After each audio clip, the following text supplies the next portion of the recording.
The time is now 6 p.m. Welcome. Good evening and welcome to the April 27, 2026 legislative session of the Salisbury City Council.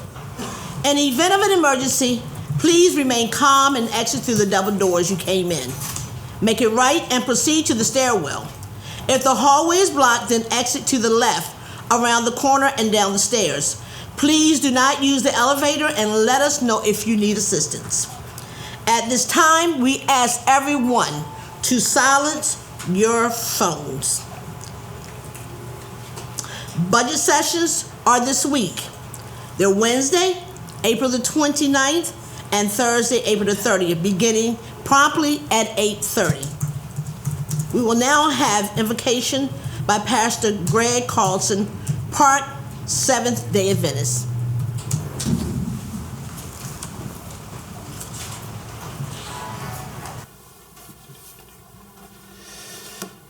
Bow your heads with me. Our Father God, we thank you for the privilege of coming to you and pausing for a moment and asking you to come in and be a part of this meeting. Lord, we recognize there is wisdom in a multitude of counselors. And so, Lord, we pray that you would be with these council women tonight and the staff and the citizens who share their voices and their concerns on behalf of this community. May our actions, our discussions benefit the citizens and make this a better place for all of us. In your name we pray. Amen. We'll now stand for the pledge. Sharon. I pledge allegiance to the flag of the United States of America and to the republic for which it stands, one nation, under God, indivisible, with liberty and justice for all. Where are my glasses?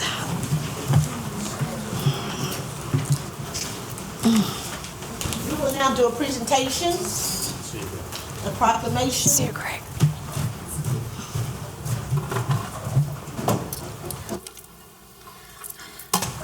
This proclamation goes out to someone very, I can say, admirable, deserving, and he's going to the NFL. All right.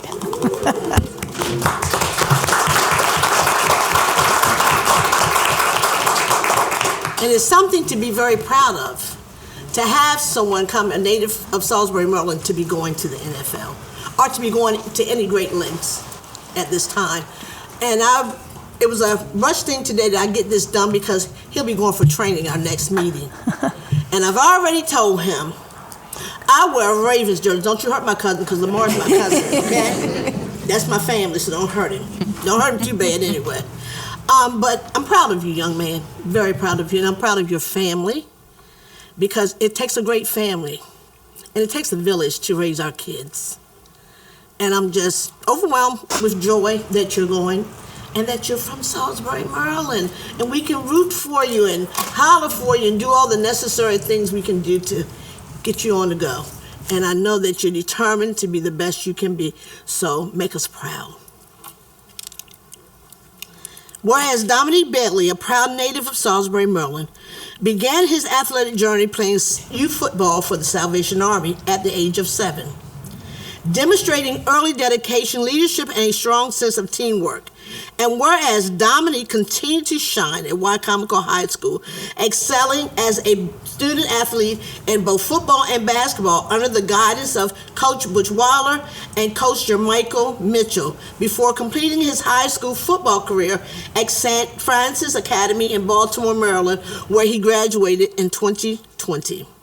And whereas after high school, Dominique pursued a higher education in athletic excellence at the University of Tennessee, earning his degree in communications in 2024, while making his mark as a standout defensive tackle on the football field. And whereas, through perseverance, talent, and hard work, Dominique achieved his lifelong dream by being signed as an undrafted free agent with the Houston Texans on April the 25th, 2026, where he will continue his football career at the professional level as a defensive tackle. And whereas Dominique's success is a testament to the values instilled in him by his parents, Robert and Shantae Bailey, and the support of his siblings, Anthony White and Ty White, as well as the extended Salisbury community that has continued to cheer him on every step of the way.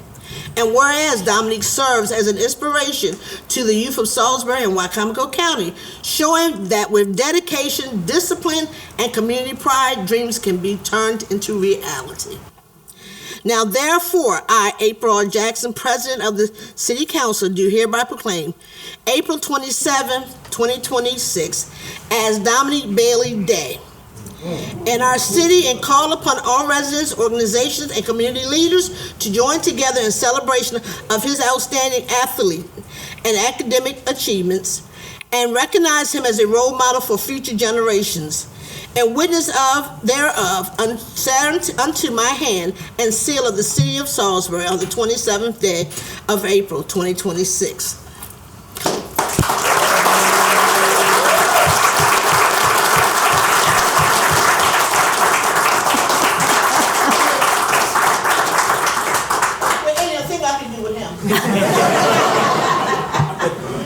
Here you go.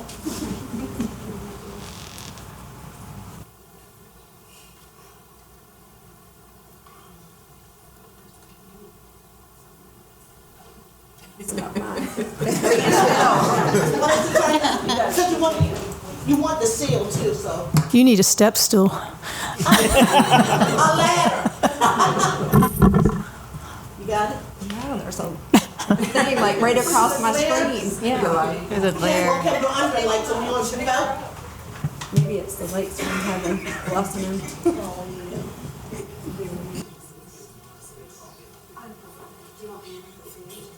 Yeah, we're gonna take one of their family. Their family's so big, they're gonna have to go back. Oh, behind. Gotcha. That'll be a better one. No, you're not done. No, you're not done. Your communication is your career. Communication. Yes, it is. Thank y'all for coming. You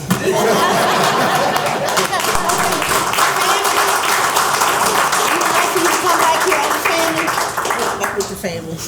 And then you'll take a picture with the council, the mayor, and administration. Yeah, any family that's here, you could go behind the counter.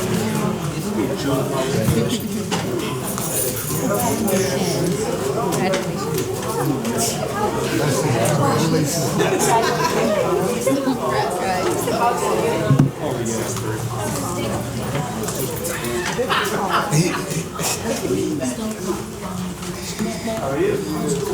Good, good. All right, sir. This and I'll call them out for you. I'm trying. If your family, come on up. Good Lord. And squeeze in like you love each other.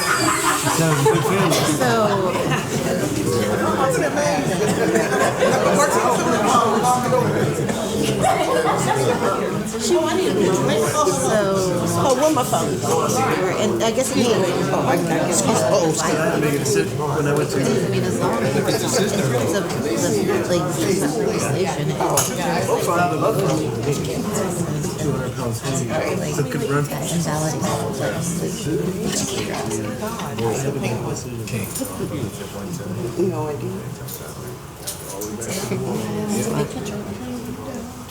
It's nice.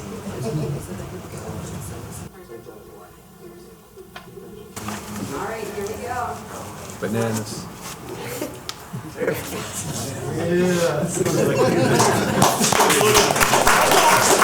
Mom and Dad. And Dominique Dad, City Council's gonna go up with you.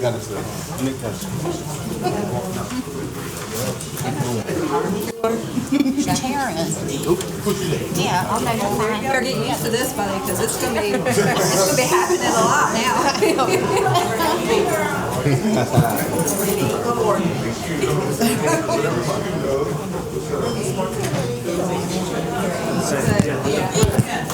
I didn't want to stand next to him because that's really good. Congratulations, that's amazing.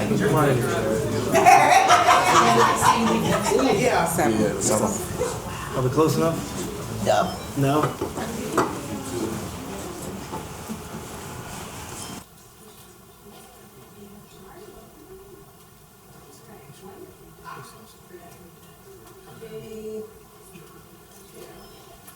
You're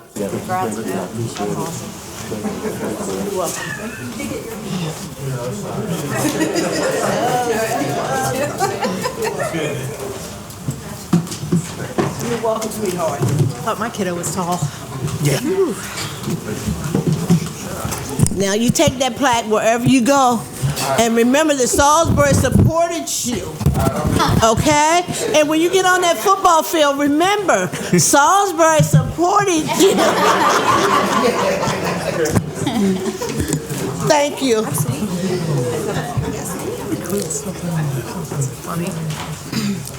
You know, it's an honor to have our young people Yeah. leave here for great things, and this is truly great. I am very proud of him, and I'm proud of any young person that could establish and meet the goals and the dreams and their visions. It's something to really be proud of, and we need to recognize them. We need not let the work be unsaid or undone. We need to be here for them on every behalf.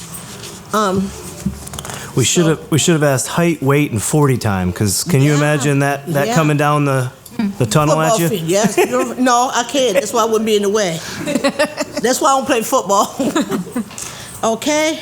We will now have administrative update by our city administrator, Nick Rice. I just wanted to take this opportunity to kind of go over the entire employee benefit package that we have here at the city. So our retirement benefits, for our police department and our fire department, we have what's called a law enforcement pension system. This is called LEOPS. 7% of the employee paycheck goes into this pension, and then the city contributes another roughly 40% of their salary to the pension each year. Retirement eligibility at age 50 or 25 years of service, and the city has a 457, which is an additional retirement plan that the employees can invest in as well, and that's pre-taxed. So our general employees, we're part of the Maryland State Retirement Pension. That's same thing, 7% of the employees' salary goes to this pension on an annual basis. The city then kicks in an additional 10% of their salary into that pension plan. Early service retirement at age 60 with at least 15 years of eligibility, and then normal service retirement of combined aged and years of eligible service of 90 years. Now, for the general employees, we do offer, part of the 457 plan, we do offer a employer match. So it's 25% up to 4% of the employee's overall salary. So we're self-funded, but administered through Care First. So we have different types of plans, individual plus spouse or family plan. There's no in-network deductibles for our plan, which is pretty nice. Part of the mayor's budget this year includes a 19% increase in deductible that we did include is roughly $1 million in the budget to cover that additional $1 million in costs of the health insurance plan. We have what's called an employee assistance program. This is confidential counseling that is offered to our employees and any of their immediate family. The first 5 visits with a licensed counselor is at no cost to the employee. Life insurance, we have a $10,000 employee paid life insurance, and then there's some additional supplemental benefits that they can opt into through the provider American Fidelity. So part of the entire whole benefit package is our time off and family support. The city has 12 paid holidays. We have annual leave, which is dependent on their years of service, starting with 2 weeks of annual leave for, I want to say it's the 0 to 5 year, and then it goes up from there. We have personal leave and wellness leave. The personal leave, we do give two days of personal leave on top of their annual leave. We have bereavement leave. We have paid parental leave, up to 6 weeks of paid parental leave. And then the jury duty, we have comp time, and then we have also what we call recognition time. Part of our package as well includes up to $2,500 annually in tuition assistance. We do offer many training budgets for our employees to go and attend those training sessions or different various things throughout the year. We have our Employee of the Month program, which we just did that today. Was one of our dispatchers from the Salisbury Police Department was named the Employee of the Month for this year. That is a $100 gift card, and then at the end of the year, the 12 names go into a hat, and they randomly draw, and one individual receives a $1,000 gift card at the end of the year as well. Our workers' comp plan is pretty good as well, because Chesapeake employers typically pays about 66 to 67%. The city then picks up the rest of that to make sure that their salary is covered while they're going through a workers' comp claim. And then our retiree benefits, so if you were hired pre-2017, after working 10 years with the city, you are allowed to stay on the city's health insurance plan. And then if you were hired after 2017, it's 20 years of service to be able to continue on the city's health insurance plan after retirement. And then we mentioned this a little bit in the last meeting, but we currently have a labor management committee. We talked about what used to be called the Employee Consultation Committee. And just to give you an overview of what we think this could look like is up to 3 non-management employees per department, meeting regularly with administration and department heads. And one of the things we're introducing or looking into is anything that was part of these collective bargaining agreements that we could actually then put into the employee handbook, which requires council's approval to add or remove from that handbook, because that is a legislative document. So just wanted a high-level update on the city's overall benefits package that we do have, because I do think that the city is a very generous when it comes to benefits, especially public side of things.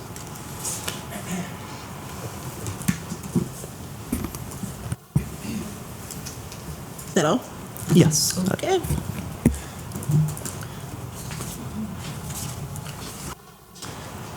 We will now have presentations and adoption of the agenda. Can I get a motion and a second to approve the legislative agenda? So moved. Sharon. Second, Melissa.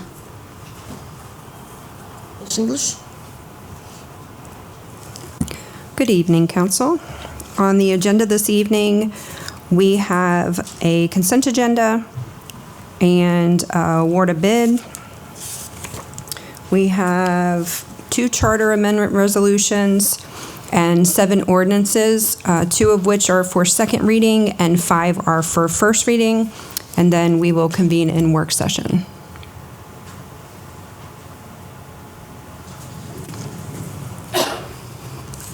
All in favor signify by saying aye. Aye. Any opposed? Chair votes aye. Consent agenda. Can I get a motion and a second to approve the consent agenda? So moved. Second, Melissa. Okay, Ms. English? On the consent agenda this evening, we have 2 sets of meeting minutes. We have March the 30th, 2026, special legislative session, and April 13th, 2026, legislative session. And we have a manufacturing exemption for DeCarlo Precision Instrument. Okay, all in favor signify by saying aye. Aye. Any opposed? Chair votes aye. Award of bids. Can I get a motion and a second to approve the award of bids? So moved. Michelle. Second. Sharon. Mr. Lowe? Good evening. Evening. I only have one tonight.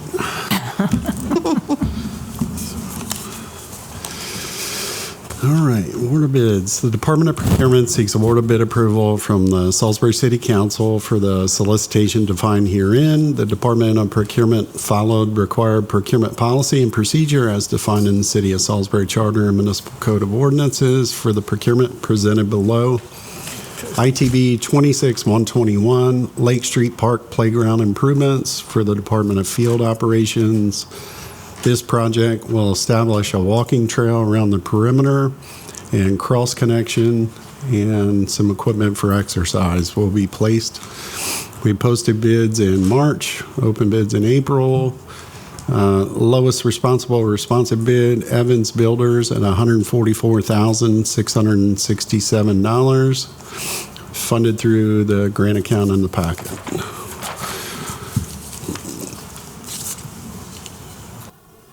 All in favor? Signify by saying aye. Aye. Okay, any opposed? Chair votes aye. Thank you all. Thank you. Have a good day.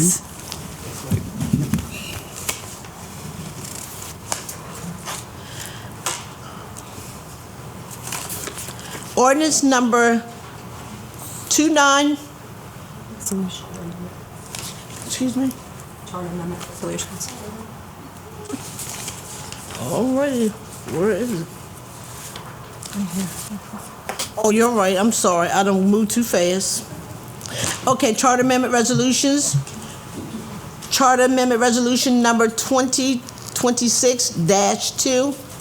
Can I get a motion and a second to approve Charter Amendment Resolution number 2026-2? So move, Melissa. Second, Sharon. Ms. O'Shea? Good evening. Charter Amendment Resolution number 2026-2 is before you tonight for first reading, and it is a resolution to amend Section SC 7-25 of the Charter of the City to change the signatures and authorizations required for disbursements. This Charter Amendment Resolution, as well as the one I will be reading following, is before you tonight for first reading, to be followed by a public hearing shortly thereafter, and then presented for second reading, assuming there is movement forward. All in favor signify by saying aye. Aye. Chair votes aye. Any opposed?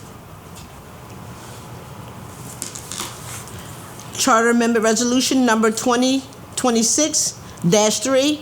Can I get a motion and a second to approve Charter Amendment Resolution number 2026-3? So move, Melissa. Second, Sharon. Ms. O'Shea? Charter Amendment Resolution number 2026-3. This is a resolution of the City of Salisbury to amend Article 23 of the Charter authorizing collective bargaining by repealing Article 23 in its entirety and abrogating all collective bargaining rights. As I mentioned, this is before you tonight for first reading, which will be followed by a public hearing should this move forward. Okay, all in favor signify by saying aye. Aye. Nay. Any Nay. opposed? Nay. Chair votes aye.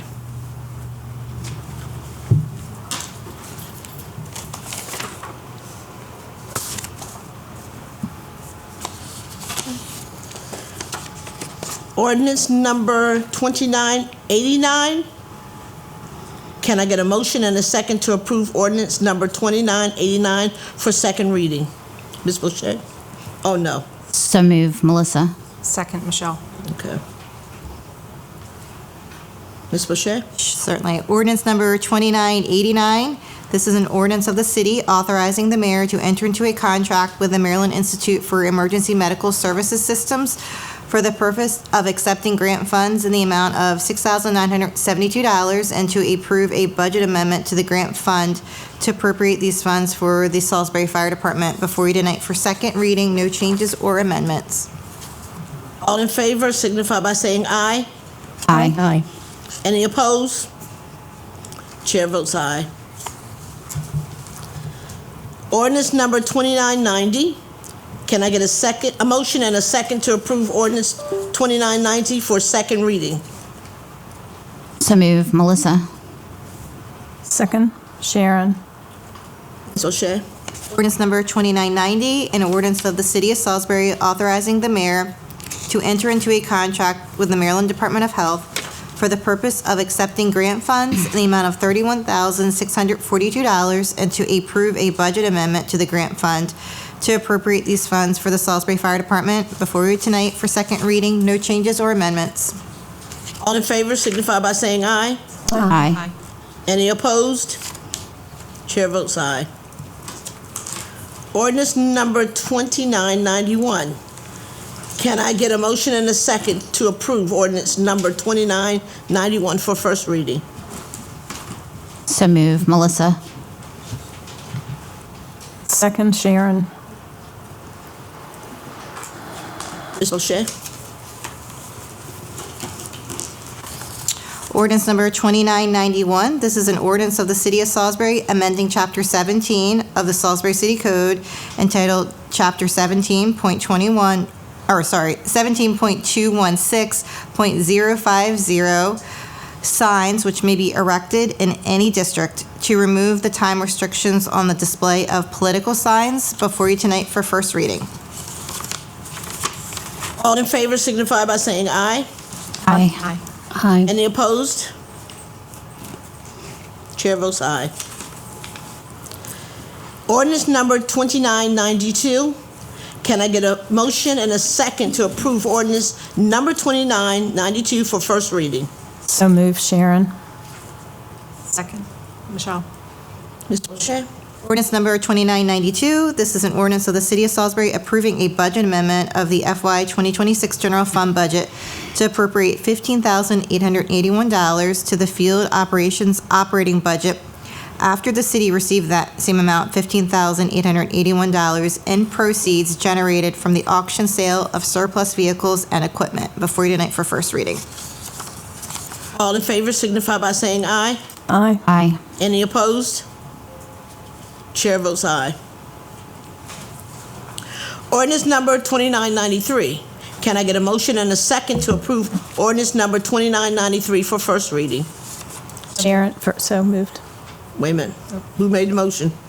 Sharon. Sharon? I'll second. Okay. Thank you. Ms. Boucher? Ordinance number 2993, an ordinance of the City of Salisbury approving a budget amendment to appropriate $22,723.60 to the Salisbury Zoo's operating budget to cover unexpected costs and expenses caused by the February 2026 winter storm. All in favor signify by saying aye. Aye. Aye. Any opposed? Chair votes aye. Ordinance number 2994. Can I get a motion and a second to approve ordinance number 2994 for first reading? So moved. Second, Melissa. Ms. O'Shea? Ordinance number 2994, this is an ordinance of the city to approve a budget amendment of the FY 2026 General Fund budget to appropriate $7,198 to the Field Operations Operating Budget following receipt of insurance proceeds for a damaged traffic unit post puller. Before you tonight for first reading. Can I get a, all in favor signify by saying aye. Aye. Any opposed? Chair votes aye. Ordinance number 2995. Can I get a motion and a second to approve ordinance number 2995 for first reading? So moved, Sharon. Second, Melissa. Ms. Boucher? Ordinance number 2995, this is an ordinance of the City of Salisbury to add new fees for the FY 2026 fiscal year and thereafter, and unless and until subsequently revised or changed. I do think this bears some introduction. Previously, this council had made approved amendments to allow for the City of Salisbury for electrical permitting, but there were no fees that were part of what that permitting would be. So this ordinance 2995, which is before you tonight, would adopt the fees for electrical residential, electrical commercial.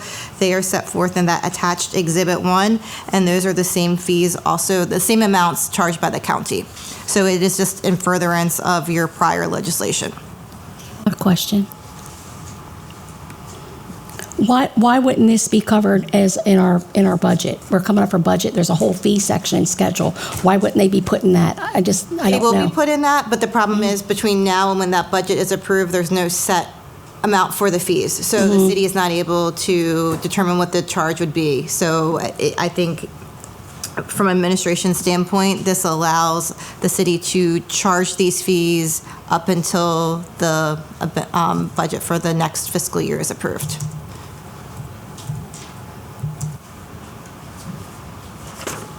All in favor signify by saying aye. Aye. Any opposed? Chair votes aye. It is now 6:30, and we're adjourning from the legislative meeting, and now adjourned into the work session.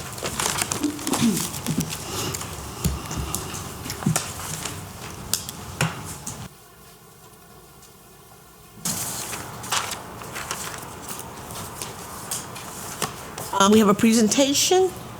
First quarter of Salisbury Fire Department statistical report. Chief Frampton.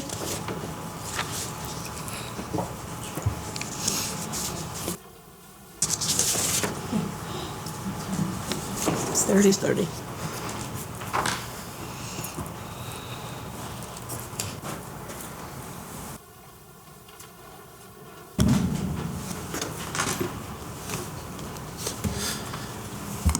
Good evening, Council. Good evening.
No.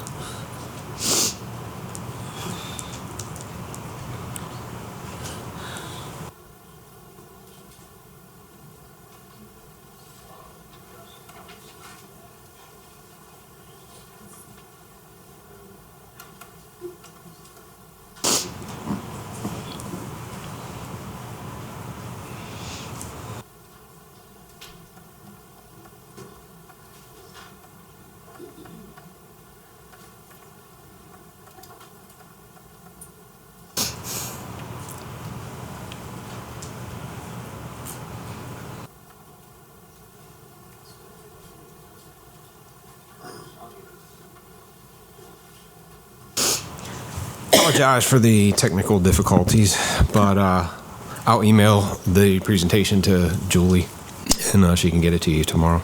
That's fine. So, first I want to apologize. This is going to be kind of a light report with regards to some of our data reporting when we switched over January 1st to the nearest, which is now the National Fire Incident Reporting System that every fire department has to use. Our records management vendor was not able to duplicate a lot of our reports, so weren't able to get a lot of our fire call numbers, EMS numbers I have for you, and then some of our fire loss we're able to get. So hopefully by the second quarter, we will have that problem fixed with our vendor. It's not our issue, it's on their end. But so first quarter 2026, we responded to 3,296 EMS calls. That was down 1.6% compared to Q1 of 2025. Still averaging about one call for service with EMS is about one call for service every 45 minutes, not counting the fire calls. The reason possibly why I think those are down, I don't really have an answer for you, but with the snow and cold, our fire units were busier during that, but people tended to stay home inside, and they weren't out and about during those two winter storms that we had in January and February. So If we look kind of where the call trend was as we dig a little bit deeper, our call volume within the city limits actually increased by 3.8%, but our call volume outside of our district and outside of our city limits actually went down during that time period. So that's kind of where the balance was there. As far as assistance from the outside, and a lot of this number is driven by the snowstorm. We had a lot of calls for service during the second snow, where it was the heavier wet snow. If you remember, we had damaged large limb fell on 2 of our fire trucks and caused significant damage to them. That's hopefully going to start getting repaired tomorrow or Wednesday. But in the first quarter of 2026, outside fire departments assisted us 34 different times. As compared to in all of 2025, they assisted us 80 times. So we're almost halfway there in just the first quarter. But again, a lot of that is due to the snowstorms that we had. Outside EMS units tend to be on the same pace as they were last year. They've come in Q1 2026 56 times. But nonetheless, when outside units are coming in, it's because our units are busy and unavailable. So that's not the business we want to be in. We want to be prepared. We want to have units available to handle every call that's practical. So as outside units are coming in, you're going to see an increase in injury and death rates, as well as a dollar increase in loss from fires. And as I've stated before, nobody paying taxes that lives in the city wants to have an outside ambulance show up that doesn't say Salisbury. So as we move forward, those are things for administration and council to consider with regards to staffing and increased units. The good EMS attempted resuscitation for cardiac arrest on 31 people in the first quarter.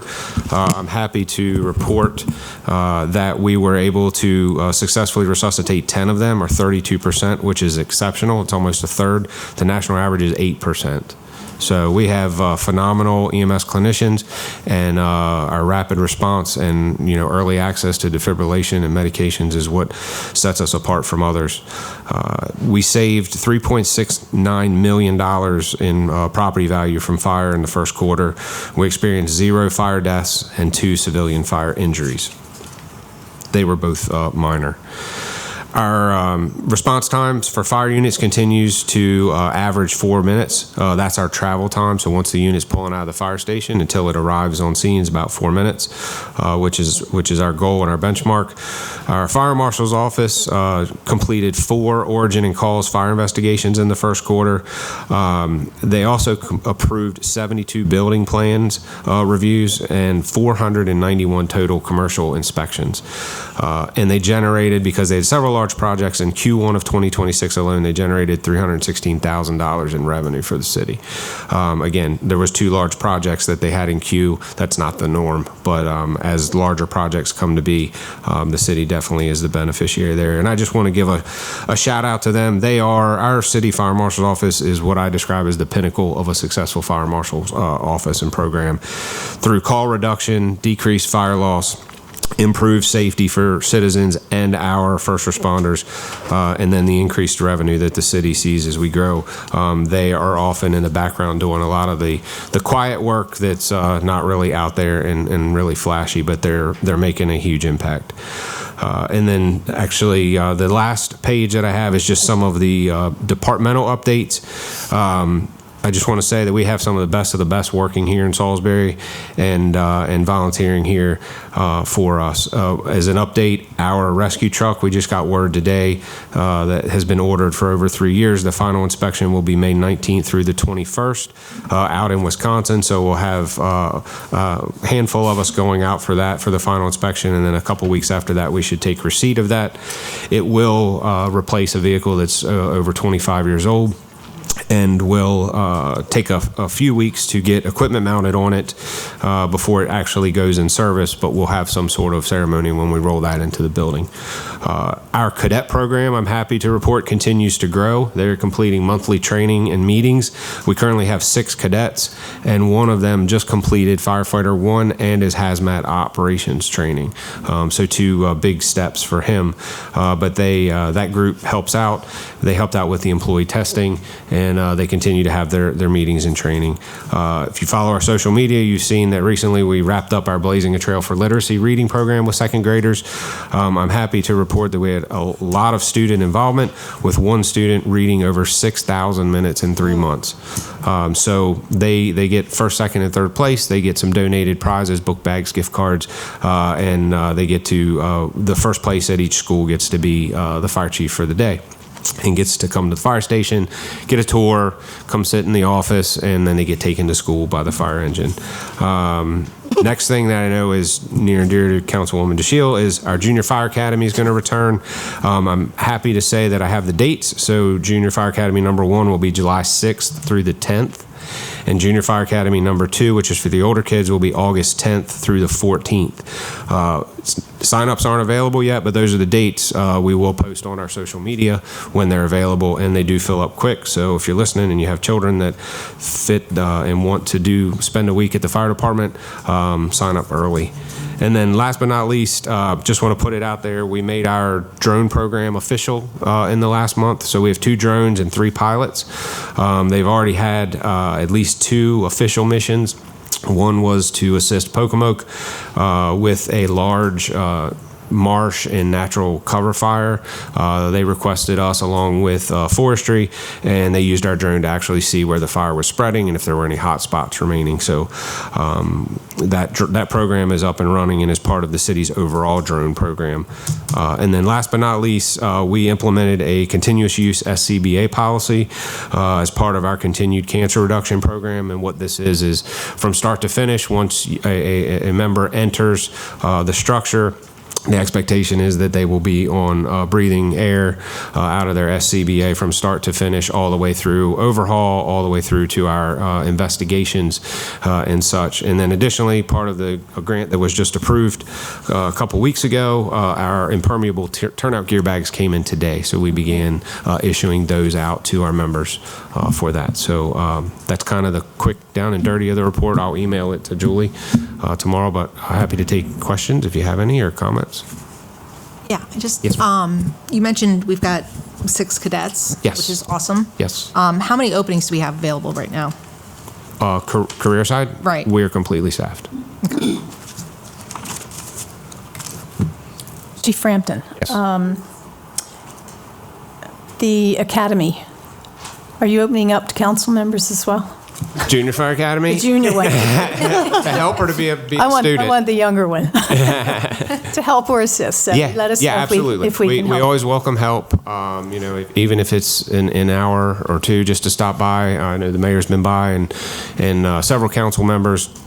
Just to observe the kids. If you reach out to me, just let me know. I can kind of guide you on a better time when they may be doing more of an involved activity that you can actually see and be a part of. So I have another question, if you don't mind. As far as whether it's your EMS or your fire calls, you usually break it down for us? How many are county and how many are city? Yeah, so right now, as I said, I only have the EMS calls. So in the city limits, in first quarter of 2026, there were 2,331. In the county portion of our fire district, there were 898 EMS calls in the first quarter. And then outside of our fire district, which would mean like Parsonsburg, Hebron, outside of the county, anywhere like that, there were 67 calls for service. Thank you. Yep. Anybody else? And what time did you say that Junior Academy? It runs typically from 8 or 8:30 until 3 or 3:30 in the afternoon, but the dates for it for the younger kids Is it 6th and 10th? July 6th through the 10th, and the older kids is August 10th through the 14th.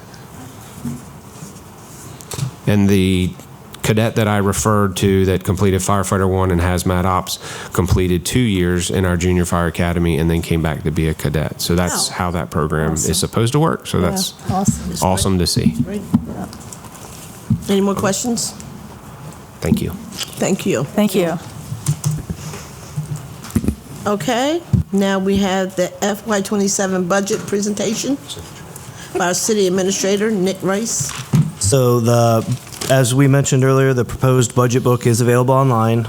We will go into much more detail this Wednesday and Thursday through the budget work sessions. I believe the schedule should be posted for each department to show up and talk through their budget. This budget reflects a careful balance between meeting our obligation to employees and maintaining essential services and planning responsibly for the future. We have at this point agreed to a wage proposal from our fire department. We are working through counter proposals for the other 2 units. I'll be honest, at the same time, our current revenue levels do not fully support the increases that we are proposing. And as a result, this administration and this council will face difficult financial decisions over the next couple of years, but I'll go over some highlight level stuff from the budget. As we mentioned, the budget includes the city absorbing a 19% increase in our employees' health insurance cost, which is approximately $1 million. It's a significant expense, but we did feel that it was necessary to absorb that within the budget. This version online of the budget currently includes a 1-step increase for all employees. It fully funds all career ladder increases and all merit requests. So a merit request is provided from the supervisor recommending with a description of the employee's exceptional service to the city and why they feel like they should get an additional merit request on top of whatever step is given to the other employees.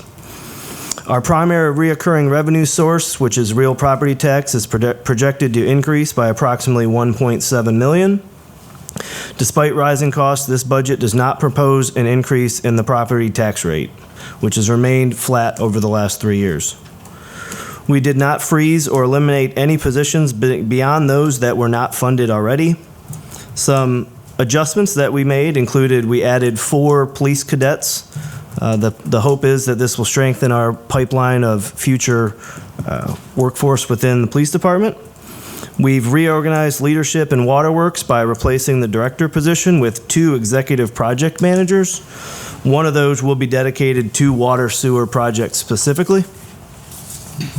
This budget includes $925,000 in new funding for infrastructure improvements such as road paving and sidewalk upgrades.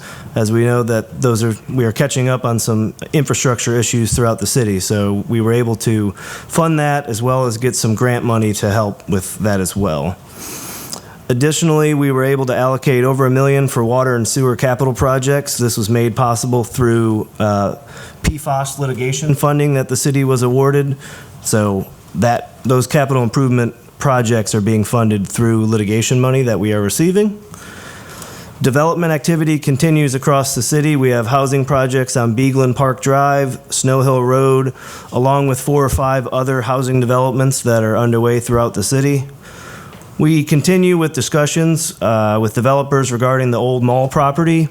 And as I mentioned in the last meeting, Jasmine Drive over on the north end by Target. So we're really hopeful that we can get a win-win for the city and the residents there as well.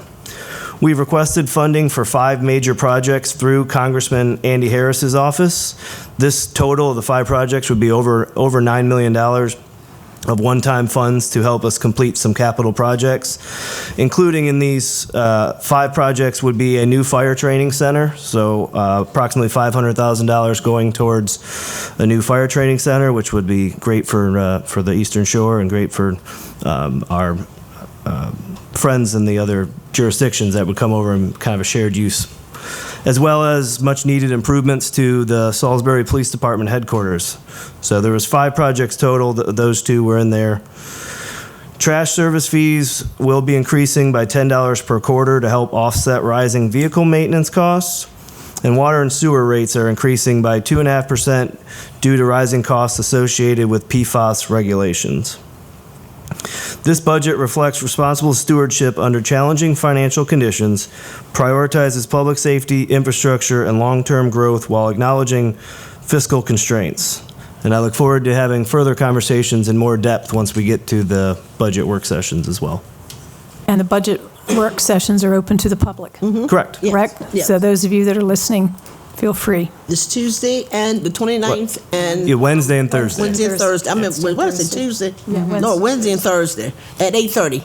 Yep. 8:30 a.m. So you're more than welcome to come. Are there any questions? No. No questions to the budget presentation? No. Okay. This is budget amendment for city parking garage repair. We have Assistant Director of Field Operations, Jordan Mann. Good evening, Council. Good evening. So this is a budget amendment to make necessary repairs to the city parking garage. It's a joint effort by the Department of Infrastructure and Development and Field Operations. So we're taking this money from 2019 bond money that's left over, and it is just to put into a construction account to help make those necessary concrete repairs.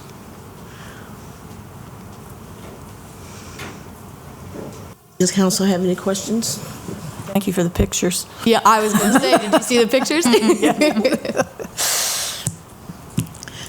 Do we have a consensus to move this forward? Yes. Okay. Thank you very much. Okay, thank you. Have a nice night.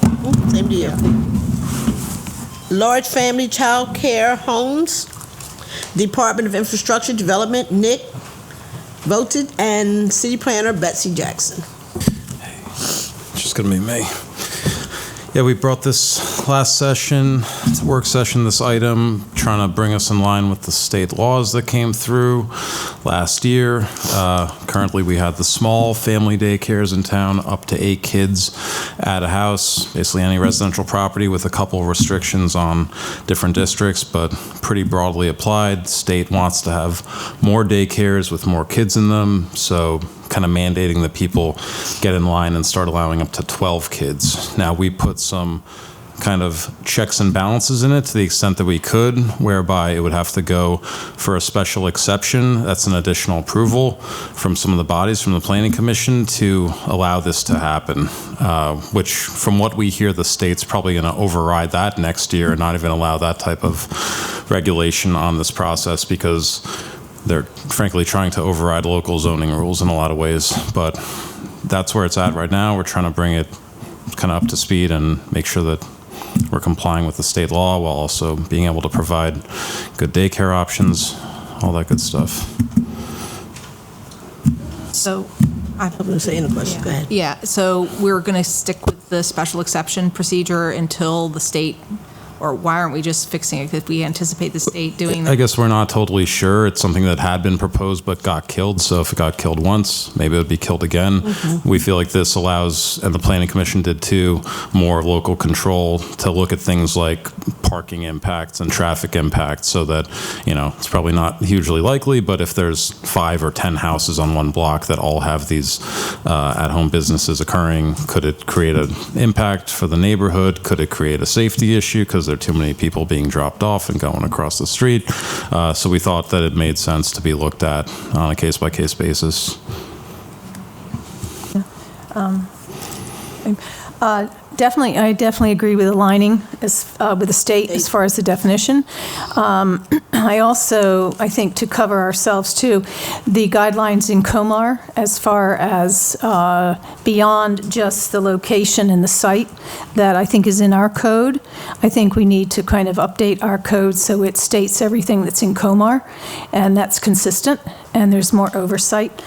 I do appreciate what you just said about how many are in one area. We had a concern in my district with more than one operation on the same street. That was disturbing the neighborhood. But the special exception is something else that I think is a good idea. I'm not so sure I like the idea that it's a permanent exception, because somebody moving in might not want that to happen if they're either buying or in that neighborhood. I do have one question, though, for you. The 3 votes against this, it was a tie, the Planning Commission. What were the concerns with the 3 that voted against this? The ones that voted against this, kind of the issues that we've been talking about now a little bit in terms of will the impact possibly be too great? So that was the gist of it. So let me ask the question. Yeah. So if it's a tie, from the last meeting we heard that the tie of the persons who want it are the one who gets the gist of it, of what's going on. So is that correct? Say it again. Okay, it's a tie. Yeah. So the persons who voted for it to happen, they get the right of way. Is that what was said last week? Because that's how I understood it. I mean, ultimately, their opinion, it matters, it's important because they're experts, whatnot, but ultimately, they don't get to decide. So you guys have to be the ones to decide. So whether the for side was more right or the against side was more right, it's neither one's really the case because ultimately, they're just an advisory body in this one and making that recommendation to you guys. So you can approve it even though they weren't for it. You can be against it even if one would just make it like they were for it. So ultimately, it's here nor there in a way. Because Councilman Gregory said, it may be overridden by the state in the next few years anyway. Right. I mean, I hate for us to waste time doing this and then us not having to come back and undo it again. Right. I think, I'm also curious, how many potential large family childcares are there in Salisbury, and how many have expressed interest in this and have applied for this? I don't know that it's going to be a huge impact. We've been mostly hearing from one who's very interested, and they went through all the process of getting, when you go from small to large, you have to get additional licenses and training and education. So we've heard from one applicant who's very interested in us, moving these rules along, but we haven't heard from a lot. Yeah, this is a pretty arduous process to go through. I mean, having been through the licensing process for just a regular family childcare before myself, it is pretty intense. And for I don't want to hinder our ability to provide childcare. We have a childcare shortage, not just locally but nationally right now, and I saw the writing on the wall back in 2017 when I closed my daycare. So, I mean, I really don't want us to create extra hoops for these folks who have clearly gone through so many, getting their education, getting all their qualifications. The state is going to be far more stringent on anything that we do. I think, I kind of would love to see us just drop the special exception and just says. Yeah, I mean, I just don't. I think if we are looking at that possibly being dropped by the state or being disallowed by the state in the future, I don't want us to have to scramble to go back and redo it. Yeah, I think if we can take the special exception out of it, I'm I'm thrilled to move this forward. I just would love to see the special exception come out of it because I think that just adds something else for us to have to go back and clean up later. Because I'm being in the industry, I can tell you right now that's where the state's going to move. It maybe wasn't a priority this year, but they had a lot of stuff going on this year. If it's only one that's interested. Yeah, if there's only one that's interested, Yeah. I don't anticipate us getting a huge flood of these just because of the processes that people have to go through at the county and state level. Having one extra hoop here on this, I don't see it worthwhile. I have a question. I want to go back to how does the council decision overrule the planning commission's whatever their decision is. In the fall, we had another situation like this, and it was brought to us that the planning commission decided one thing, and then they wanted the council to decide on something. It had something to do with building or a permit or something of that nature. I'll have to go back and dig through my notes, but I don't know how. I'm concerned about the process of this. I don't know what you really mean by it's up to us to decide because they couldn't decide. I don't know why would it come before them then if it's up to us to decide. It's just the workflow through the code. So ultimately, in some cases, they are, like say on approving a development plan, they are the ones who decide, and that doesn't necessarily come to the council at all. But in some things, like a text change here to the zoning code, they're more making a recommendation. And since it's the city's code, the city's law, you guys have to be the ones to decide. So you can either agree with their recommended change or not, or make a different change. So it's just a different type of kind of product that we're processing here. We're going to be the one that have to make that change. Correct, because it is a legislative change, so therefore you are the legislative body. I just wanted to know how that was different than the issue in the fall. I can go back and look at my notes. That was more related to a development and the zoning Situation. issues. So It wasn't a totally different thing you're saying. Yeah, that was an annexation zoning. It's a Brian Lloyd annexation. Yeah. I think if we could take out the special exception. I agree. That would be nice. I do agree with that. I agree with that because there's no sense of us doing something like Michelle said, and then it comes back and hit us back in our face again. There's no need. Just waste of time. It's just, it's a waste of time and ink and your time. Yeah. So I think we should just let it be as it is. So then in the zoning districts for which the proposed legislation was allowing the large daycares via a special exception, you just want that to be an automatic right then? Yeah. Okay. Yeah. Did I hear you say that you also wanted to change the definition to be more in line with the state definition? Okay. Yeah. And I can make those two changes. In light of that, do you want to see this again revised at a work session or to move forward to first reading with me making those changes? I'm fine moving it forward to our first Yeah, reading. yeah. There's no point in another work session. Because it's not like 10 people came up here, 20 people, it's just one Right. person. One person, yeah. One person came. I think, yeah.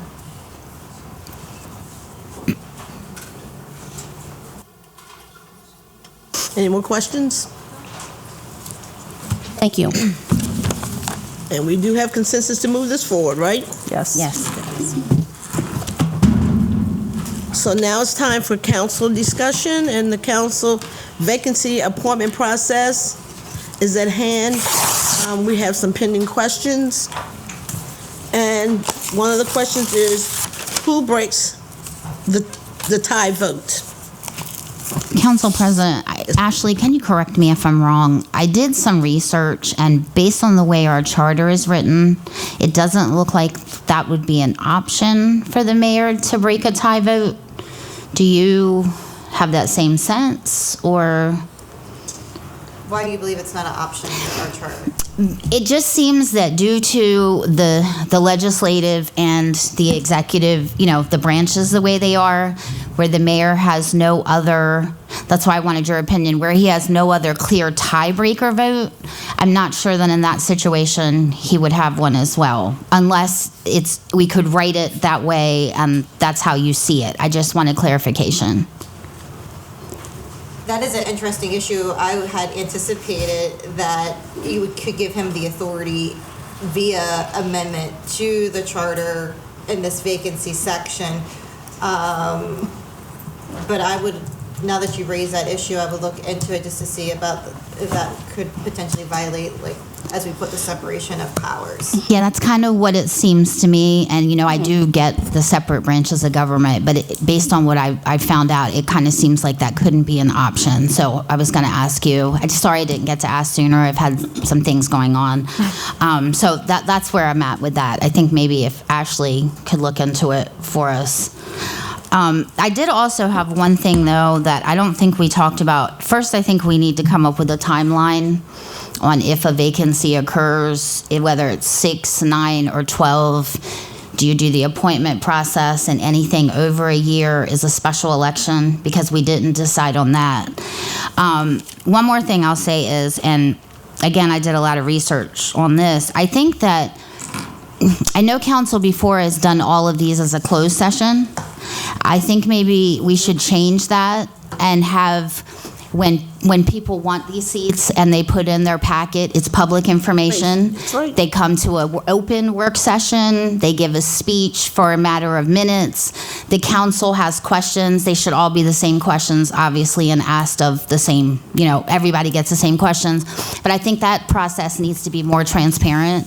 That way, everyone can come to a meeting and hear what their thoughts are, what their priorities are, have council conversation.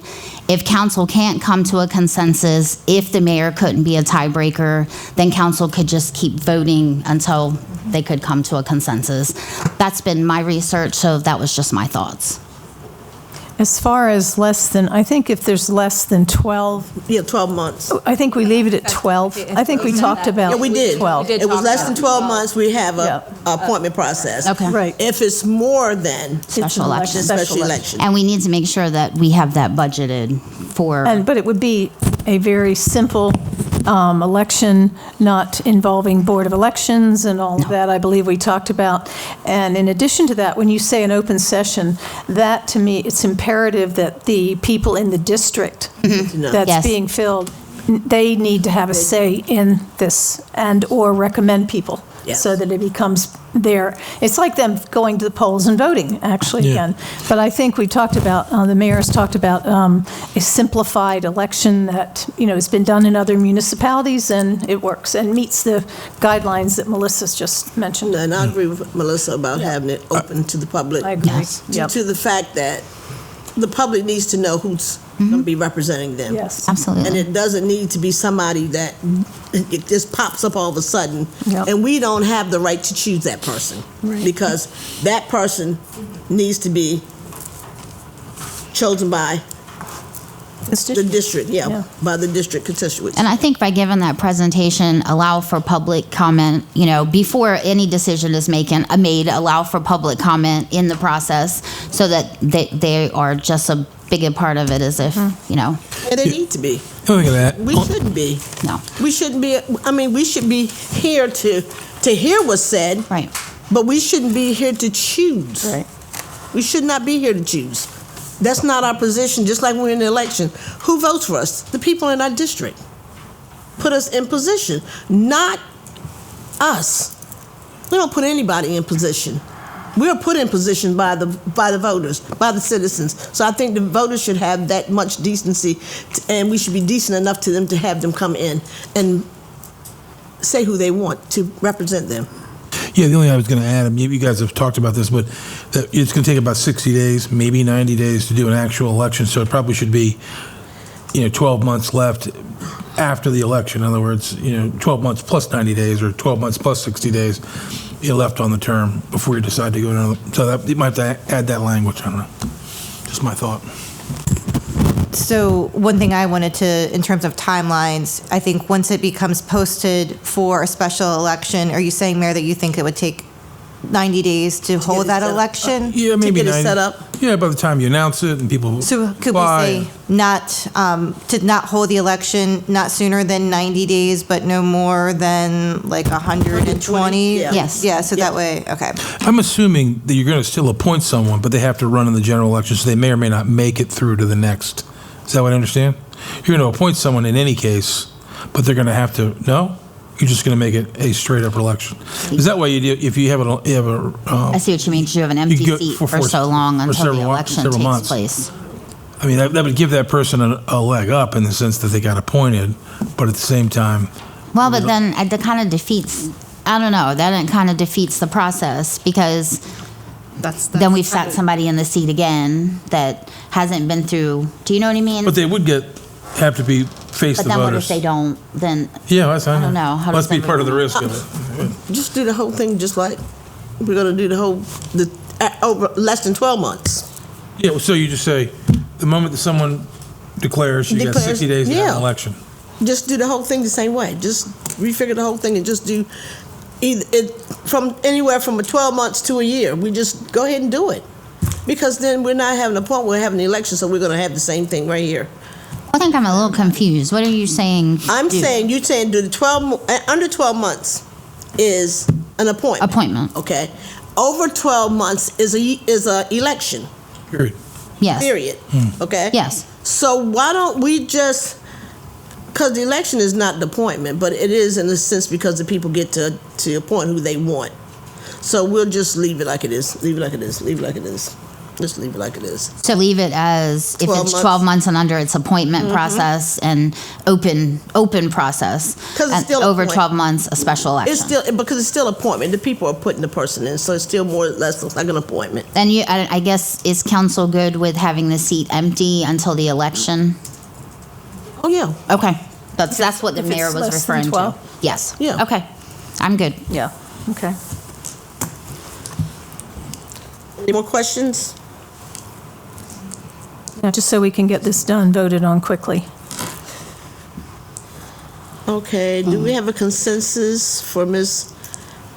Boucher to draft the legislation and bring to a session? Or? Nay. Yes. Yes. Okay. So I am going to draft what I can, in terms of assuming Councilwoman Holland in her research is correct that the mayor cannot be a tiebreaker. You want me to confirm that, correct? Yes. Yes, please. Okay. And so then it will be drafted that there will just be continuous votes until a majority is reached. Yeah, and I have something I could always send if that Thank you. Will you do helps. that? Sure. And we are only addressing vacancies on council, correct? Yes. Madam President, Yes. could you just do the consensus for her to We did. move this forward? I didn't, Oh, sure. Okay. I just want to make sure. To move this forward. Yes. Yes. Nay. Another another work session. said nay. or- I did. Right? This is the only one. Everybody else said yay. So 4. 4. Okay. I just Thank wanted you. to make sure. 4. I'm sorry, but No. consensus to be reviewed at another work session? Yes. Or, okay. So what was the vote on that? So I have it right on this? 4. 4 to move it forward? Mm-hmm. And then 1 not to. Yes. Okay. Okay. Now we're getting ready for public comments. And I'm going to say the same thing I said the last meeting. Please be very respectful. Very, very respectful, very cordial. As I said, and I'll say it a million times, we have people watching. Whatever we say, whatever we do, let's be respectful to one another. That's all I ask, is just be respectful. Public comment. I'll ask that you give your name and whether you live in the city of Salisbury. Hi, good evening, Council President Jackson and members of the council. My name is Anissa Pierce Sessoms. I live in Wycomico County. I serve as Executive Vice President with ASME Council 3, representing ASME Local 1081. For 16 years, I worked as an employee with Worcester County Health Department. Over the years, with my time in public service, I witnessed firsthand the positive change a union can bring to the workplace. Having a union means workers can speak freely to communicate ideas and challenges that need to be addressed and brings dignity and respect to frontline workers. Collective bargaining puts management and workers on equal footing to solve problems and produce solutions to issues in the workplace. When it comes to cost savings, frontline workers on the ground see where inefficiencies exist and where our employees can save money. For example, when my coworkers and I participated in a labor management meeting with our employer, we recommend consolidating our office space to save state money. We witnessed firsthand the way resources were being used despite spending money on the space. Ultimately, our management listened, and now we're saving state money by reducing unnecessary workspace. Labor and management can work together in bargaining to find solutions. Collective bargaining is vital to workers, and the workers of Salisbury fought hard to win their union and gain the rights on their job. I respectfully ask this council to stand with the workers of this community and preserve their collective bargaining rights. Thank you. Thank you, sweetheart.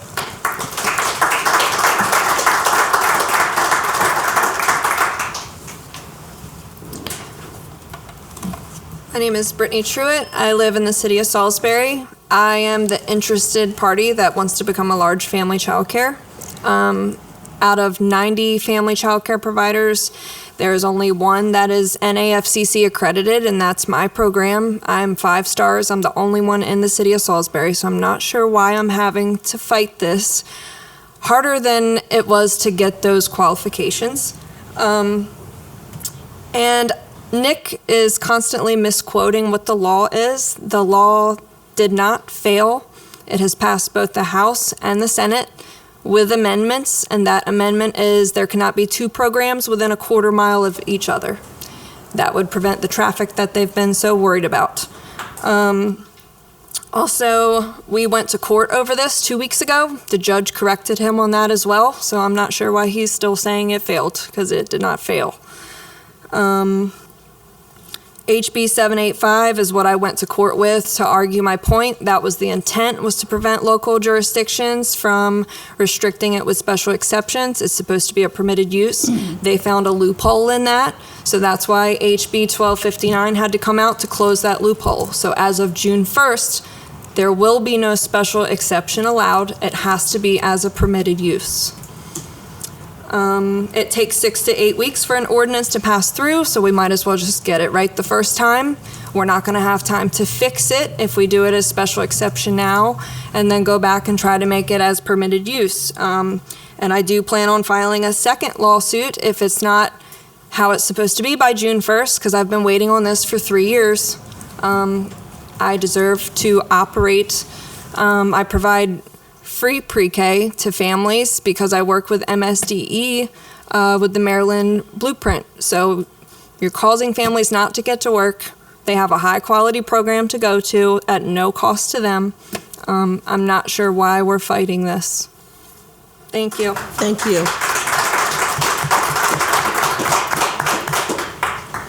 Good evening, Joe Venosa, District 3 of the city, District 7 of the county. First, let me commend the city on moving forward with the appointment process. Seems like it's a long journey, but here we are. I'm not a lawyer. I occasionally play one on TV, and I believe, and again, I think you can examine this, but it's my understanding that other municipalities do allow the mayor to break a tie. It's my understanding that according to Maryland code, there is no separation of powers when it comes to that particular aspect. So hopefully we can clarify that. I'd like to talk tonight about the collective bargaining, or unfortunately what it seems, the lack thereof that's coming down the road. Over the last 2 weeks since the legislation was moved forward, we all have talked to each other in our neighborhoods, in our community, whether they're city workers, especially in my neighborhood, fire, EMS, and police. I can't describe in words how demoralizing it is to hear from first responders about what's happening. Because even if this doesn't go through, the damage, in my opinion, has already been done. It sends a really bad message. And I understand the city has numerous financial, structural problems. For years, we gave away money to developers. We shortchanged our city workers. But one of the good things we did was that collective bargaining bill. I'll commend Councilwoman Gregory and Councilwoman Blake on that. That was a good vote. It was one of the few votes that I've agreed with over the years. It gave people who work for the city the opportunity to not just bargain for better wages, but the basics of safety. And the idea that we're taking it away, it's politically wrong, I think. It's morally wrong. And it sends a message that I don't think the city is going to ever come back from. The day that it was moved forward, the county executive's office even mocked the city by touting their collective bargaining agreement with the FOP, which leads me to believe that a lot of our first responders especially are going to be poached because of what this taking away of collective bargaining will do. September 11th was my very first day in college, and I remember that day a lot, not only because of the attack, but because not too far from where I grew up, emergency company number 5 was where 11 firefighters died. And I can't but think how anybody who would put their life on the line and then lose somebody in the line of duty or lose a loved one and then come back to work and hear that their ability to collectively bargain was taken away. It's just such a betrayal. And again, I understand there are financial issues, but the city is wrong on this one. They're wrong. There's got to be a way forward. I don't believe this is the correct course of action. And you're going to hear it from other people, I know, but I'm telling you, don't go down this road. It's a road that we can't come back from, and the damage is going to be done. So please, honor the people that put their lives on the line. We got people here from every background. We got Republicans, we got Democrats, we got left wing, right wing, chicken wing. They all agree, though, that when you call those people for help, you need them to be there. And if we pass this and it goes through, I believe that's going to make those issues much worse. So please, I implore you on a human level, reconsider this. It's not too late. Thank you. Thank you.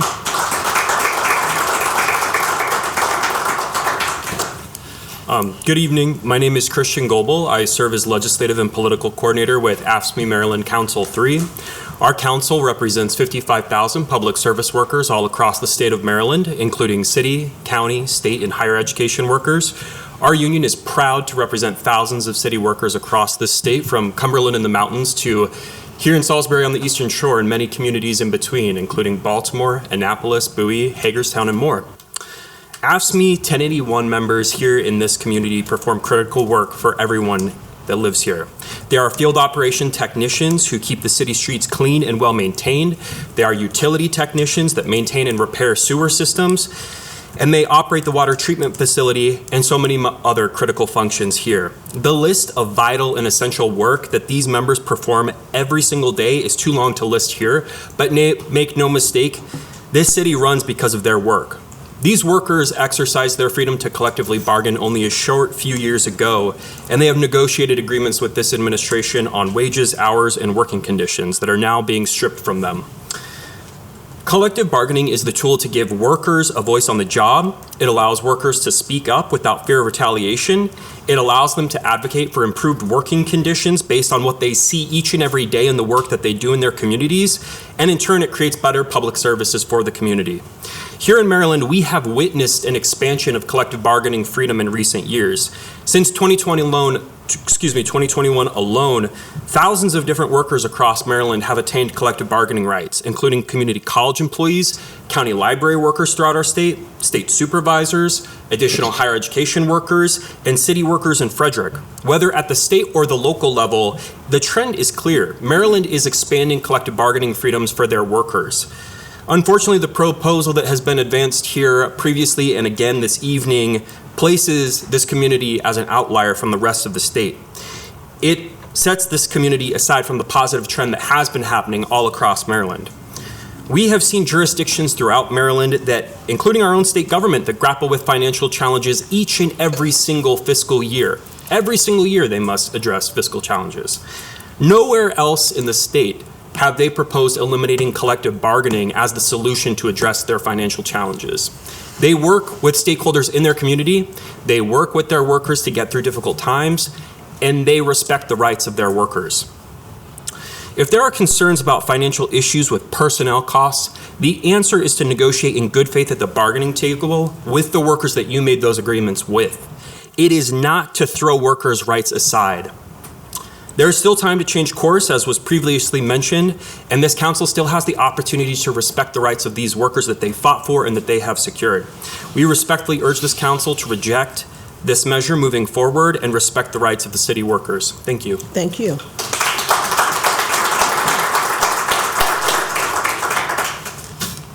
Tim Jones, city employee. Mayor Taylor, council. I was up here about 2 weeks ago to give you an opinion from a personal level on the dissolution of the collective bargaining and how it was perceived by the rank and file. Generally, decisions made at your level are above our ability to comment on, and there's really little we can do about it. However, with the continued push, you're driving a wedge and furthering the narrative that you don't care about those completing the day-to-day work in the city. 2 weeks ago, you made the comment that we are in a financial crisis due to the unions. You made a nice graph that showed us running out of money in 3 years. Where did those projections come from? How did you get the numbers that got us running out of money in 3 years? Because all we saw was the graph. We didn't see where it came from. Wondering where that was. Mayor Taylor, before you came to the meeting 2 weeks ago, you were on an interview with Bridging the Gap, and there were some things you said on there that do not necessarily align with the crisis claim. First, you said we're the top tax rate in the county, third in the state, but we're in a financial crisis. You listed some of the projects you're working on or have planned. 12 to 13 is actually what you said.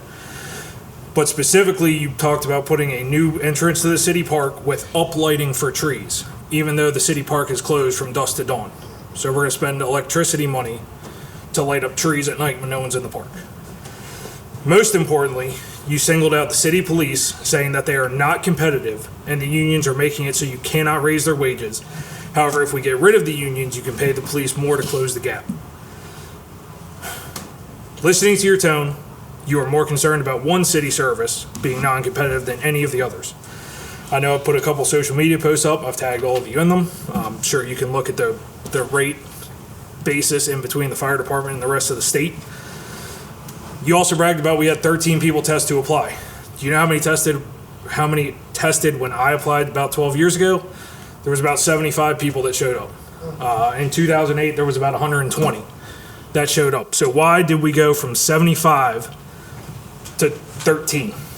Our base rate is abysmal. You can compare it to anywhere in the state. Ocean City just put out what their pay is. With some raises in a year and a half, I'd be making about double what I am now, roughly. There's another option than taking away the employees' voices through the collective bargaining. Arbitration is in the charter, is in the collective bargaining agreement, and that is an independent arbiter that looks at the facts and the financials of the city to determine whose offer is financially responsible without bankrupting the city. Why don't we take that route? If there's such an issue with money, take it to an arbitrator, let them tell you what we can go with. If they pick your decision, they pick your decision. If they pick our decision, they pick ours. Pretty simple with that. I'm just imploring you guys on the city council to please reconsider this. Come by and talk to any of the employees that are working on the floor and how this makes them feel, and I think you will get a different opinion of where it's actually going. I understand that money is hard. It doesn't just grow on trees. There's got to be a better way than just taking away the voices of the people that fought so hard to get us to this point 2 years ago. Thank you. Thank you.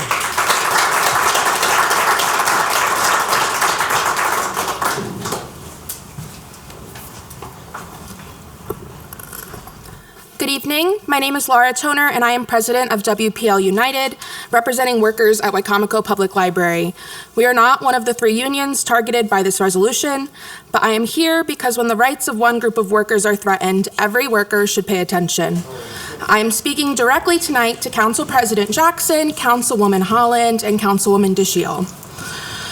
You each now hold the deciding power in this process. At the last meeting, we heard a great deal about budgets and deficits and constraints. Those are real challenges, and no one is denying that local government must be fiscally responsible. But fiscal responsibility and union busting are not the same thing. If the city is facing financial strain, there are lawful, practical, proven ways to address it within collective bargaining. Contracts can be reopened, terms can be renegotiated, phased solutions can be pursued, mediators can be brought in, arbitrators can help resolve disputes. The options are endless. Future contracts can reflect changing realities. These are tools for financial problems. Union busting is not one of them. When leaders skip every lawful option and move straight to eliminating unions, they are not solving a budget problem. They are choosing to avoid the process that holds power accountable. What is being proposed here is not leadership. It is not reform. It is not innovation. It is not a budget strategy. It is the removal of workers' rights, because working through the proper process is harder than eliminating the process. And let us be clear about what unions provide. They provide structure when administrations change. They provide stability when politics shift. They provide due process when personalities clash. They give firefighters, police officers, and city workers a voice that does not disappear when leadership becomes inconvenient. An employee committee controlled by management is not a union. That is not a seat at the table. That is permission to speak. Public workers should not have to rely on the kindness of whoever holds office at the moment. Rights must outlast personalities. There is also a moment that I keep thinking about. After Unity Square opened, the mayor actually approached me and a friend and asked, "Are you all feeling unified yet?" So I'll answer that directly now. I feel more unified than ever with my community, with the workers, with the people who show up for each other. But I feel farther than ever from this administration and the direction they're taking. Because unity is not declared through branding or buildings. It is built through trust, process, and respect for people's rights. And what is being proposed here is not that. If unity is truly the goal, then the course being taken here has to change. So tonight I ask the 3 of you, who will you choose to be? Will you be the council that faced a difficult moment and chose real solutions, even when they were hard? Or the council that chose to silence workers instead of working with them? Will you stand with the people who keep this city running every day, or with a decision that weakens their voice? Because voting against unions is voting against workers. It is voting against your own community. You still have time to choose collaboration over conflict, accountability over convenience, and leadership over expediency. To everyone in this room and to everyone watching, this conversation does not end tonight. Join us this Saturday at 2 p.m. at Unity Square for a May Day rally in support of our workers across this community, including the 3 unions under threat right now. Show up, stand together, and make it clear that workers in Salisbury will not be divided or dismissed. Thank you. Thank you.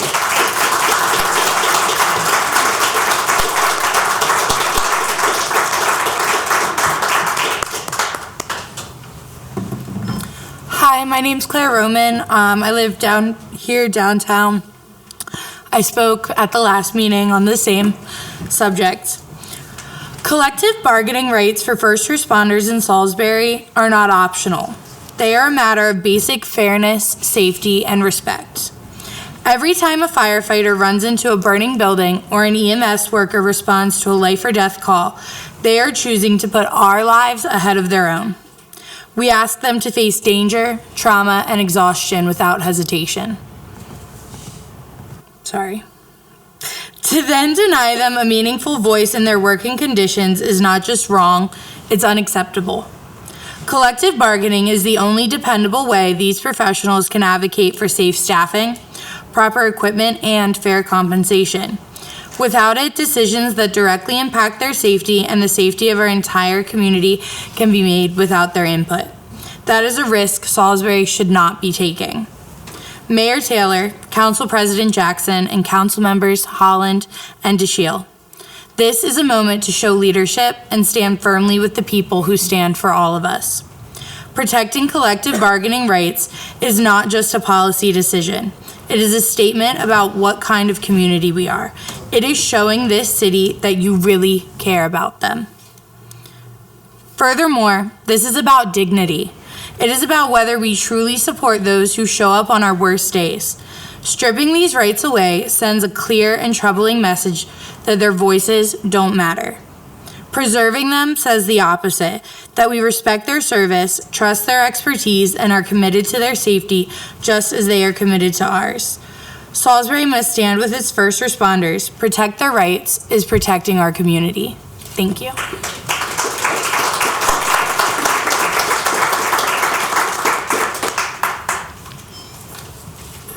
Good evening. My name is Susan Jackson Stein. I live at 815 Kearney Court, 21804. I think I'm speaking for the majority of the metro area citizens. Salisbury's first responders don't just cover the city, but serve a wide area outside of its boundaries. They deserve all the support and protection that we, the citizens, can give them. Salary, medical, legal, and retirement benefits. That can only be done with a union contract, fairly negotiated. This American tradition of collective bargaining also lets our first responders know that they are truly valued as partners in our area's safety and security. Thank you. Thank you.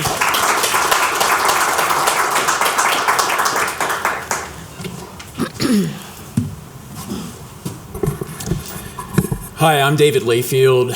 I'm with Green Street Housing, headquartered here in Salisbury. I've been developing affordable housing for 33 years. In my career, I've developed about 2,500 units. We currently own and operate about 2,000 in the Mid-Atlantic. 155 of those are within the city service area. Another 50 units are going to break ground here very soon down the street.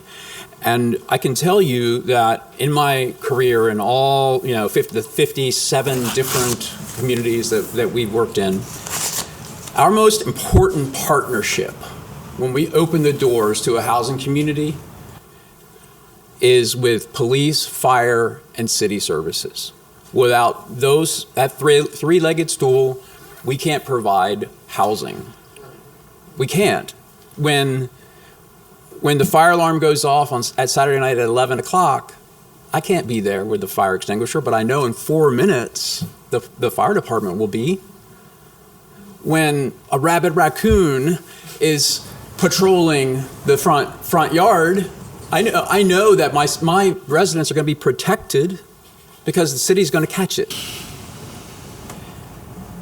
When no one can flush their toilets on Saturday night because there's a pipe out in the street that clogged up, I know that the city of Salisbury's workers, not the mayor, not the council, are going to come out and unplug that pipe. And what you all are doing is telling the folks that are keeping things running that you don't care about them. You still have time. There's time. This is just the first reading. You have time to think about what you're doing and its human impact, but if you don't want to consider the human impact, let's talk about the financial impact, because that's what the whole conversation's been about. The city of Salisbury has a $2.75 billion tax base. There's another $1.25 billion worth of personal property that the citizens and businesses own. So let's say $4 billion every night of the week is being protected by these firemen, these police officers, and these city workers. And you're saying, yeah, let's just cancel their rights. I don't think that makes a lot of financial sense.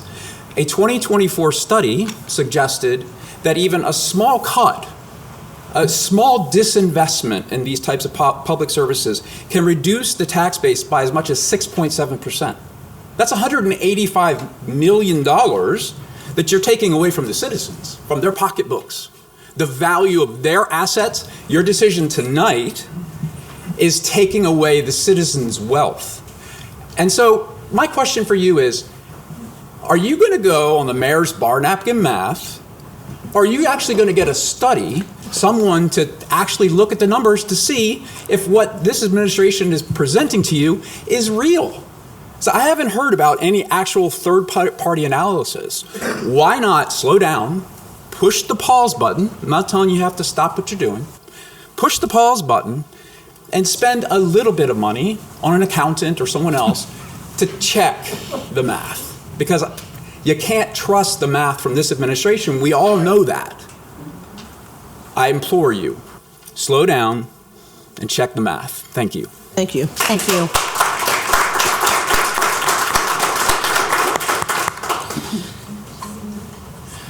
Good evening. My name is Pete Torgo. I've been an employee of the city of Salisbury for 19 years. I currently work as a plant mechanic at the wastewater treatment plant. Could you pull the mic a little bit more to you? Yeah, sure. Is that better? You got a real soft voice. I currently work as a plant mechanic at the wastewater treatment plant. Our job, put simply, is to make sure that when you flush your toilet or wash something down the drain, it actually leaves your home and is disposed of without causing a mess or anything dangerous or just plain unpleasant to spread into the air, land, and water that we all share. Participation in a union has had many benefits for the employees, some with no or minimal financial impact. The largest single one I've seen has been making sure that the rules the city has established are applied fairly across the board. When I first started here, I was told not to question why some people or departments could do some things and others couldn't. Different strokes for different folks. That's just the way it is. When you've done your time, it'll be your turn. And this is just between fellow workers. Since the adoption of the union contract, standards for discipline, advancement, and lots of other working conditions have been applied, and for the most part, applied fairly. Of course, managers and supervisors still have favorite workers. We have favorite managers and supervisors too. We're all human. But every employee deserves to be treated with respect and according to the rules, and the union absolutely has made that happen. Far more effectively than the old personnel committees ever did, in my experience as president of one of those committees for a number of years. If the city of Salisbury is truly in such dire financial straits that giving employees cost of living increases and paying the same as other nearby communities pay for similar work is unsustainable, then why is there no way to keep the parts of the contract not inherently financial in nature? If it's all about the money, then why are the parts not related to money being thrown out? If it's for the greater good of everyone, why stop doing what makes people's lives better? Thank you for your time. Thank you.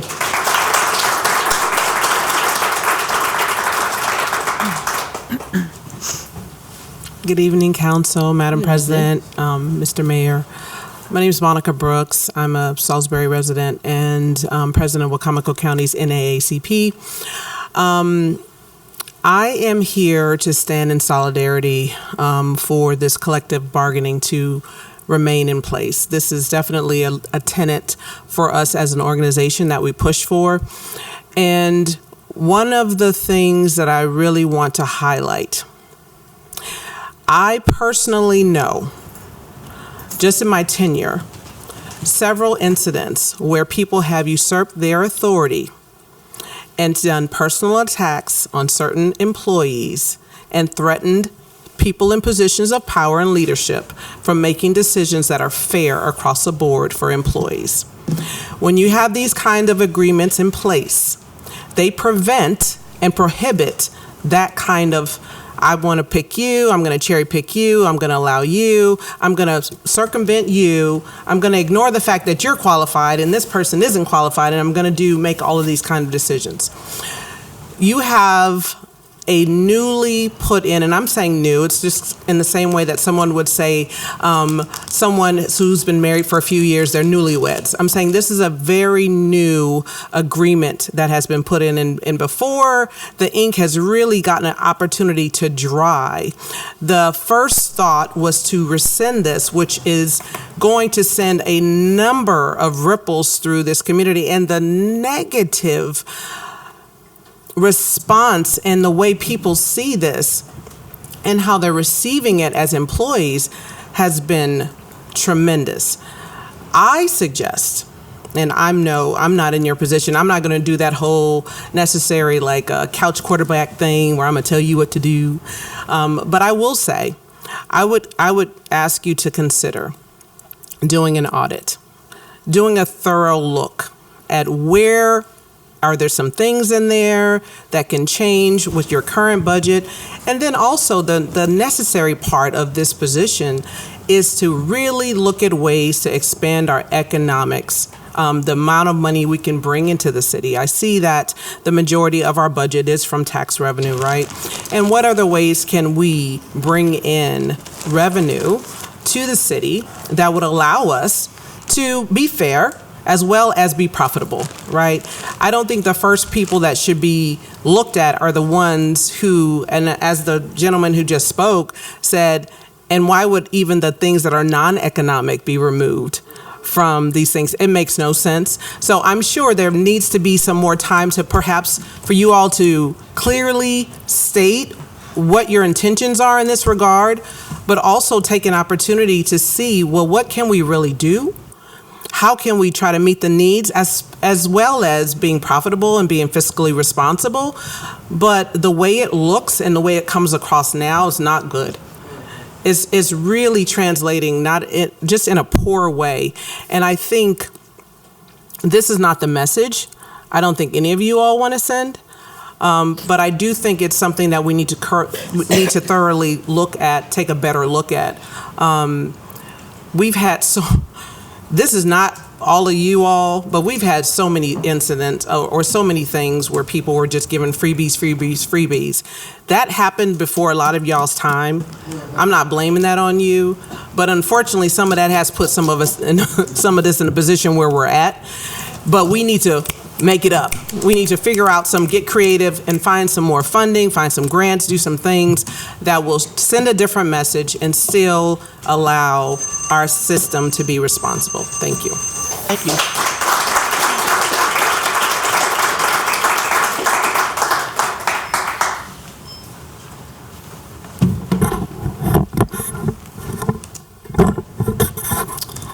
Brandon Records, President, Salisbury Firefighters, Local 4246.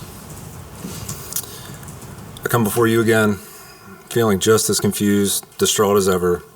So where did we go astray?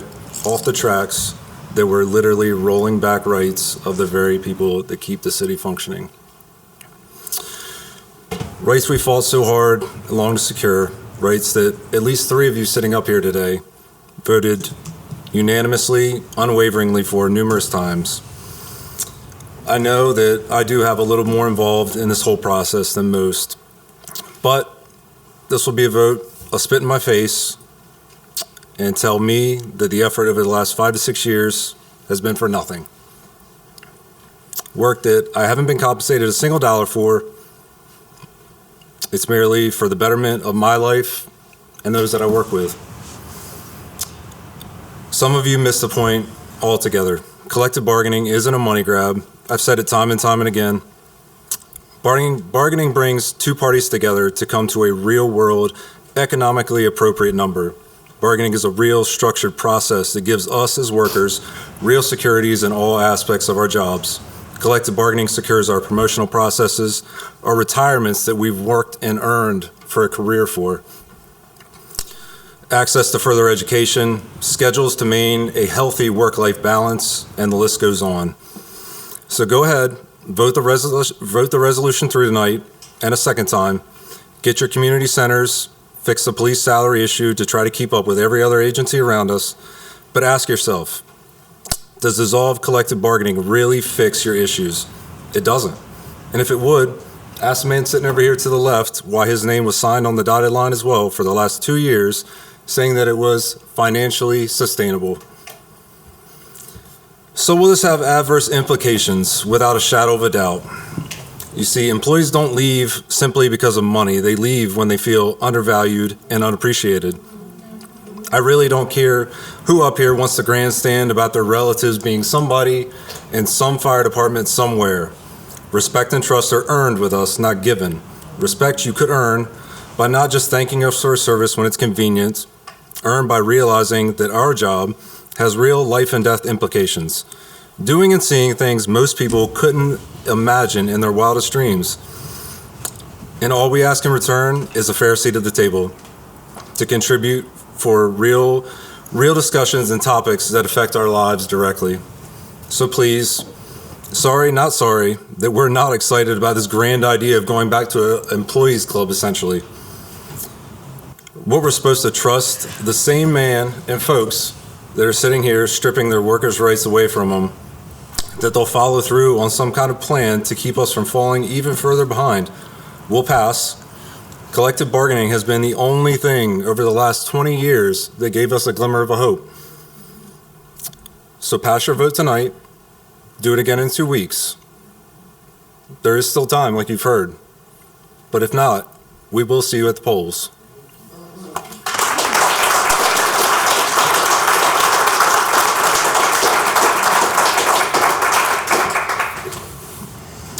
Good evening. My name is Michael Langford. I live at 1026 Arthur Court.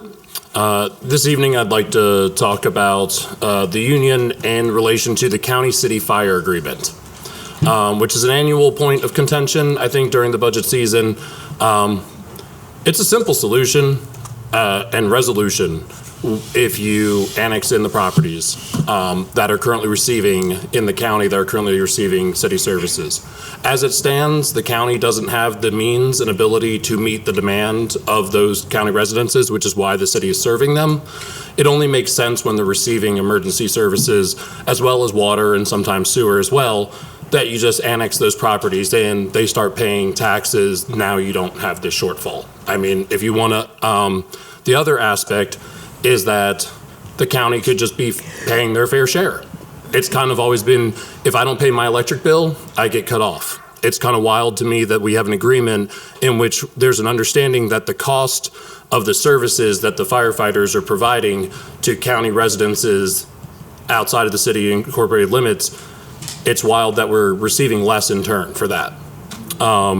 They just need to be paid fully, right? And then we would maybe be not in this situation. It has been many years, and I would say that's one of the big reasons why we're at this point now financially, is that we have not been having the county pay their bill in full and what is due. And then that money would be able to go to meet the obligations the city has to the union contract. I also wanted to say there is a 200-page budget available online. For anyone, the city's not uninvesting or removing services or cutting anything. Actually, everybody's wages in this room will continue to go up. That's in the budget. I just, as far as people talking about facts, those are not going to de-incentivize. People aren't going to be paid less if you look at the budget. There's also a real concern with the city in unionizing and essential services. They don't allow people in hospitals, nurses to unionize because, you know, denying people treatment is a public health and safety concern. So I think that is one of the real concerns with the parts of the city that are unionized, and what happens when there's a threat of that becomes a public health and safety issue if those services are being, you know, threatened to be taken away. So just something to consider when you're going to the table with the union and what that agreement looks like. The aspect of the annexation, I think, though, is really the solution rather than making the county pay you, because if you annex in properties, then you have these rental companies that are currently having tax abatements and not having to pay taxes because they're zoned outside. That would, in part, again, pay for the emergency services that they're receiving. So thank you for your time. Thank you.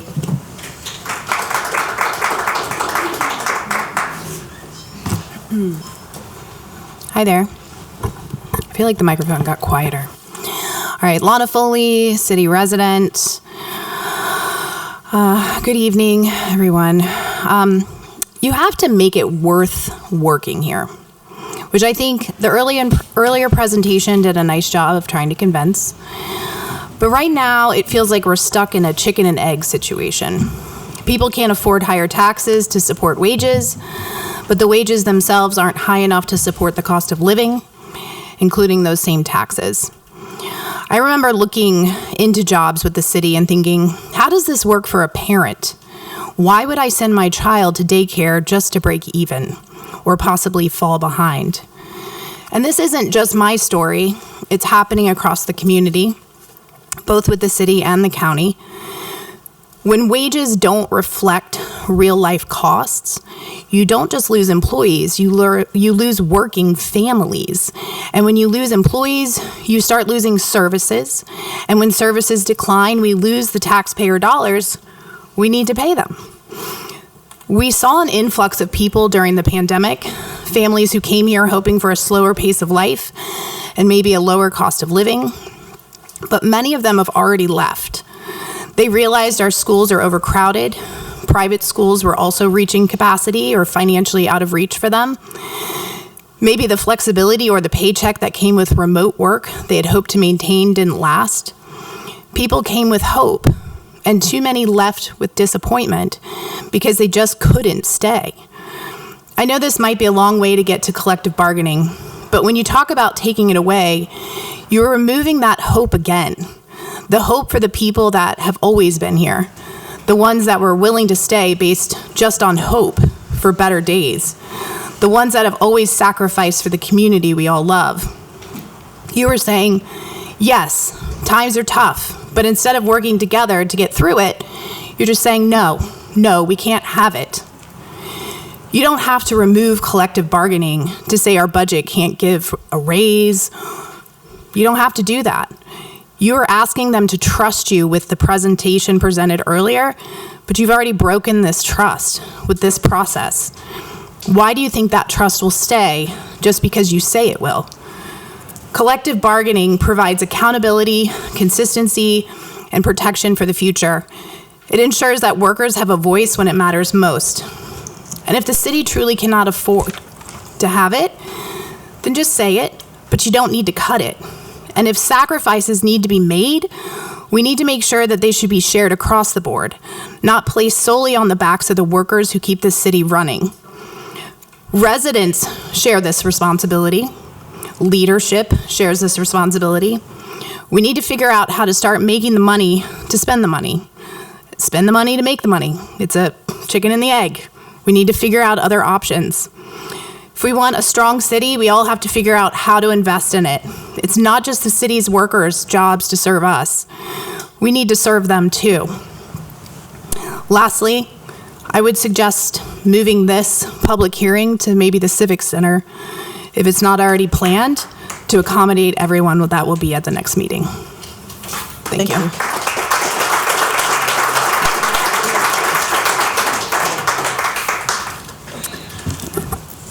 Before we ask the men and women of the front lines to sacrifice their collective bargaining rights, I think it would be nice to see a good faith sacrifice from the administration. For those of you who do not know, under the last mayor, their office had 1 vehicle. This administration has increased that number to 4, each with a gas card funded with our, with our tax dollars. The mayor ran on transparency, and if that's true, he should have no issue with our request tonight that we should add GPS trackers to those vehicles. Let's ensure that they are used strictly for city business only, and that the gas receipts match the mileage. Only a dishonest or non-transparent administration would oppose such a basic measure of accountability. In fact, if we're facing a $3 million deficit, the mayor should give up his car entirely and chip away at it. But leadership isn't done just by cuts. It's also about growth and building our tax base. In 1995, the mall was assessed at $76 million.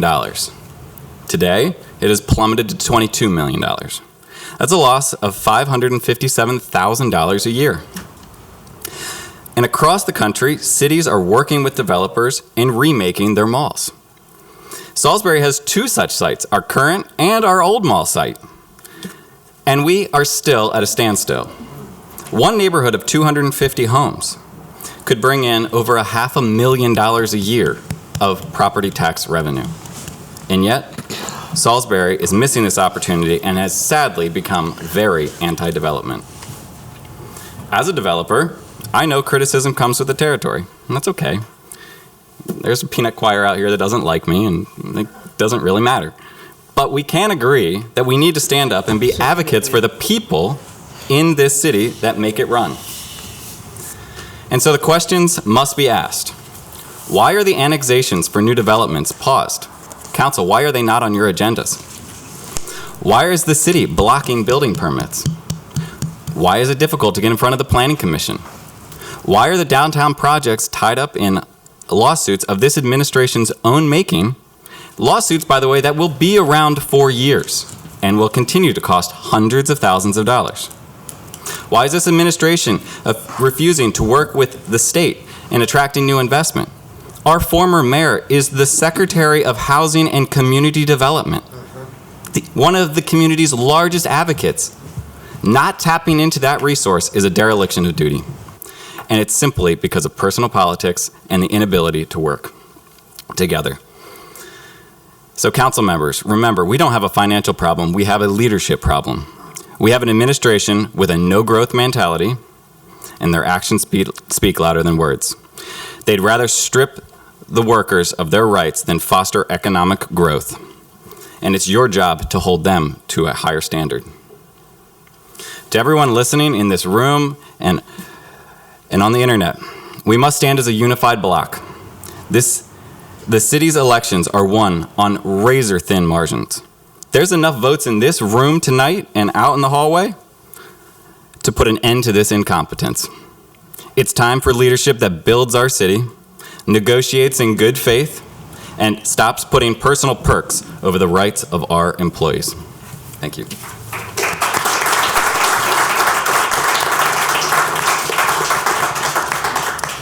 Good evening. My name's Connor. I live actually right downtown. I wasn't planning to speak tonight, but I've heard it twice, so I know I've heard it right. It's been said that this year's budget has the raises and all of the benefits for all of the employees this year. So if we have all of the money to pay the workers for the union agreement, why are we getting rid of the union? Because you've claimed, it's been claimed, I'm not going to say you have, it's been claimed that the reason for this is monetary. We don't have the money to keep paying the unions. So if we do have the money to keep paying them, at least this budget cycle, and that means we have time to sit down with the unions and negotiate the future raises to figure something out. This is not a crunch. We have time. Is that correct? What is the real reason, if it is not monetary this year, that we are getting rid of the union? I have to ask. Because that's what it seems like now. because I've heard it twice from two different people. One of them in the budget report, that we are paying the workers we are paying the workers the agreed amount of this budget. Is that correct? Do I have that wrong? Have I heard that have I misconstrued that? If we have the money and we have the time to negotiate with the union in the future to hold the financial responsibility, then it's not about the money. And what I want to know is, why are we getting rid of the unions then? Because it's been brought up a couple times before that the unions do offer other protections. It isn't just about the money. And if we have it in the budget, I don't think it's about the money at all. And I'm just going to leave you with that. Thank you. Thank you.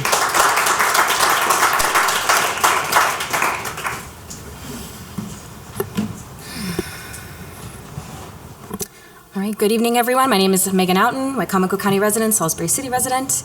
I'm not going to repeat the comments I said to you all in council last week. What I said to you a few weeks ago still stands, but a few things have changed. Now the city has time to react, and they have, because since that last meeting, I'll be honest with you, our workers are reacting. I've spent time out in this community. Third Friday, most recently, I had a number of city workers come up to me.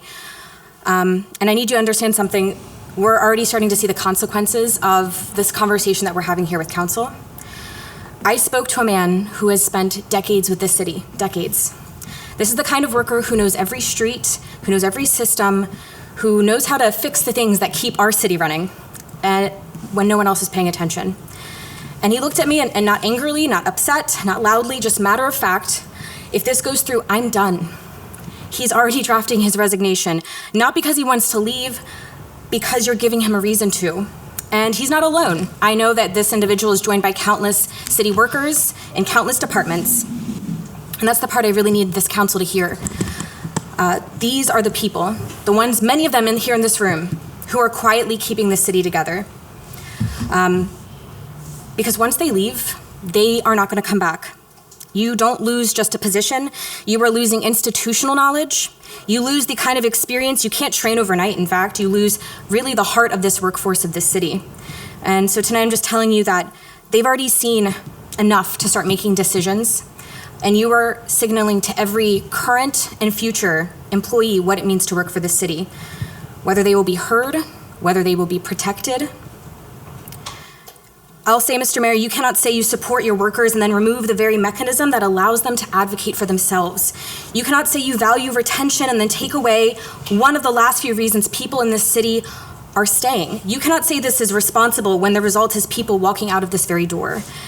Because once this starts, it is not going to stop at one resignation. It is going to be a ripple, much like Monica said. It's going to be a ripple and then a wave. And by the time you all feel it from this council, it will be too late to reverse. So I'm asking you once again, as someone who cast this very vote back in 2023 with this council, to honor your word. But I'm also asking you to understand the moment you were in, because this decision will live in every resignation letter that is submitted after this, in every vacancy that stays open a little bit longer, and every department that will now be stretched thinner because of this decision. And it's going to be felt by every resident who feels the impact of a system that no longer has the people to hold it together.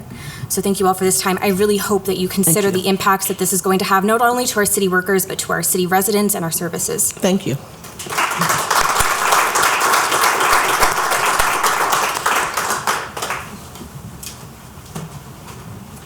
Good evening, Robert Taylor, Salisbury resident. I'll probably be the only speaker that doesn't get applause. And it won't be because of my position on the collective bargaining, because frankly, I don't have one on that. I do have some comments about it. I'll get into it in a minute. First, I want to just reflect on the discussion you had about the appointment of vacancies on the council and how to decide if there was a tie vote. My understanding, this goes back about 30 years from a legal case I had, Maryland does not recognize the doctrine of separation of powers. We do have separation by constitutional provisions and by statutory provisions, but not by a doctrine.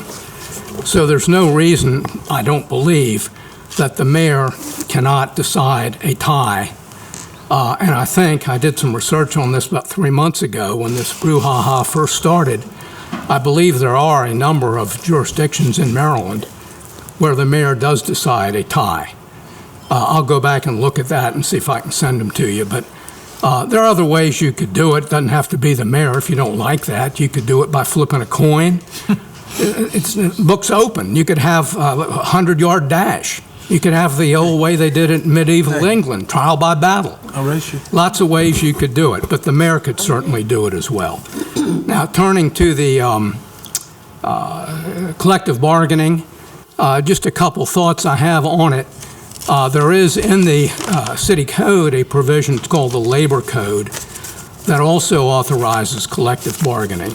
So if you're going to do away with it, if you're going to change the charter, rescind the charter provision, you need to rescind that too, because I believe, and again, this is a little research I've done, and I'll send this to you all tomorrow, that you really didn't need that charter provision to go with collective bargaining.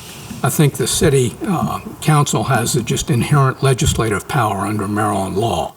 I won't get into the weeds on that. I'll send you those weeds.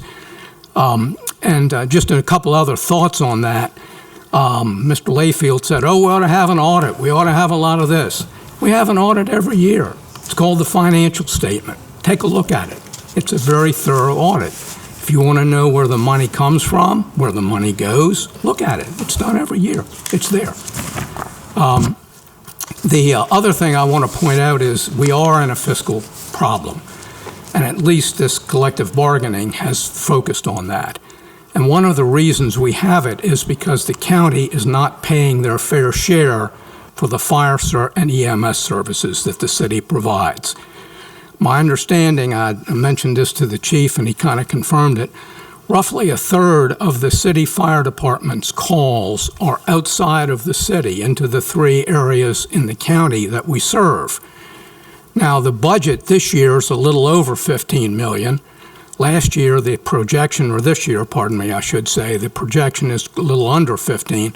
Let's just say an average of $15 million. Now, a third of that is $5 million. County should be paying about $5 million to get what we provide, but they're not.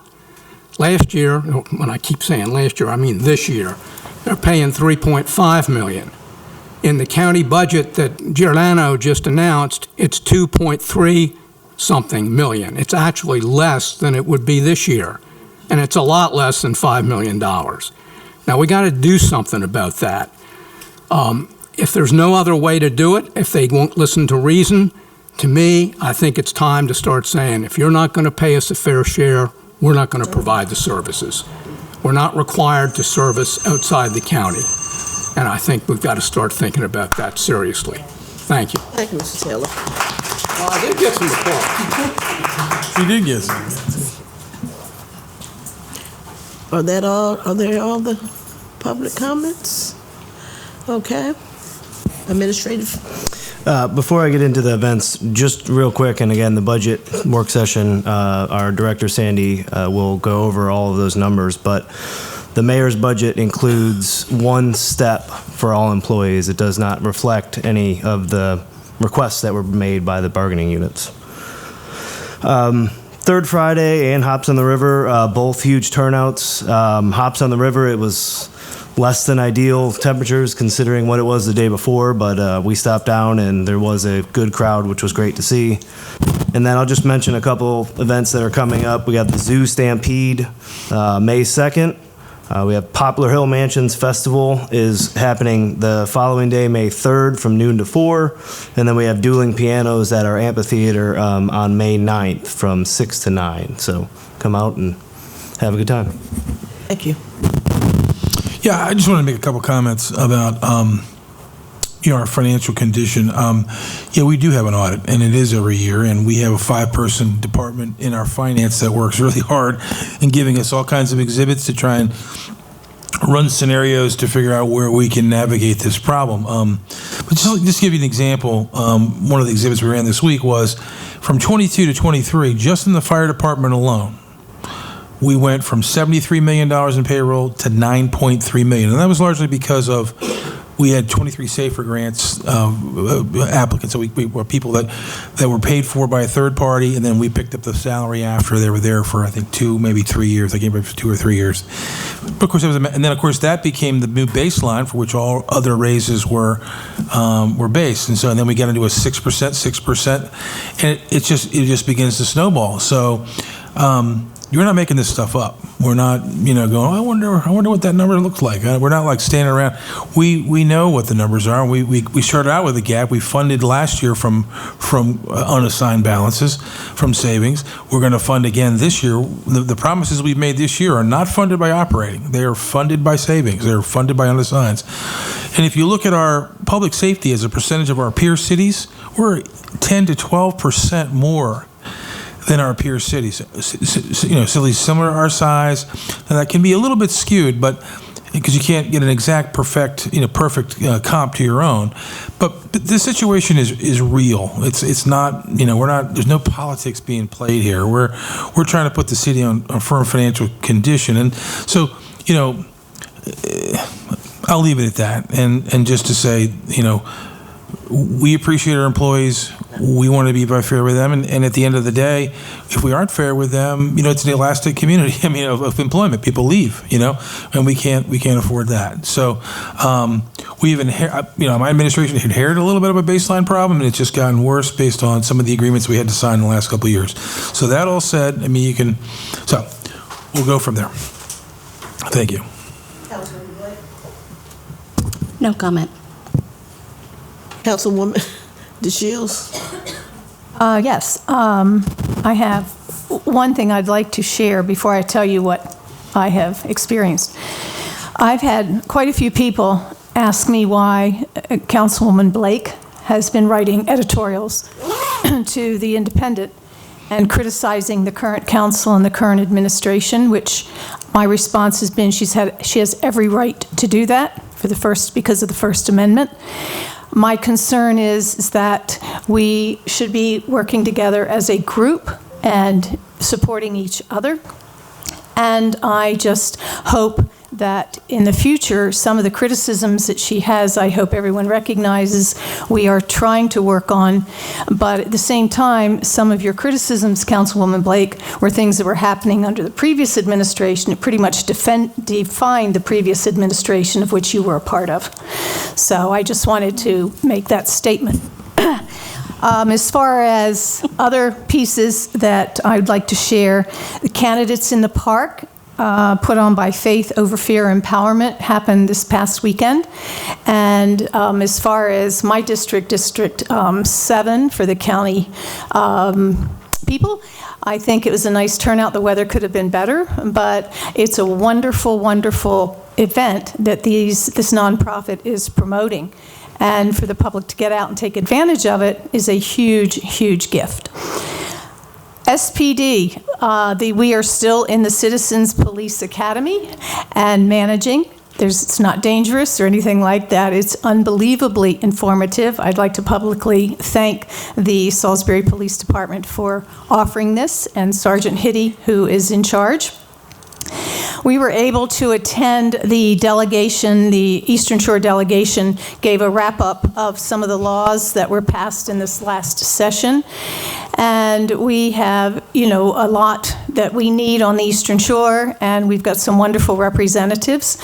Sometimes we are definitely outnumbered by the other counties across the bridge, but our guys do the best they can, and they work very, very collaboratively together. And lastly, thank you publicly to SGA at SU for putting on the big event where they reach out, and they have a lot of volunteers that come to help neighbors, raking, cleaning up, things like that. So it gives you faith in our younger generation, because sometimes we worry, do they understand the benefits of volunteering, like some of our previous generations did. So thank you, and thank you for the turnout tonight, and we will do the best we can.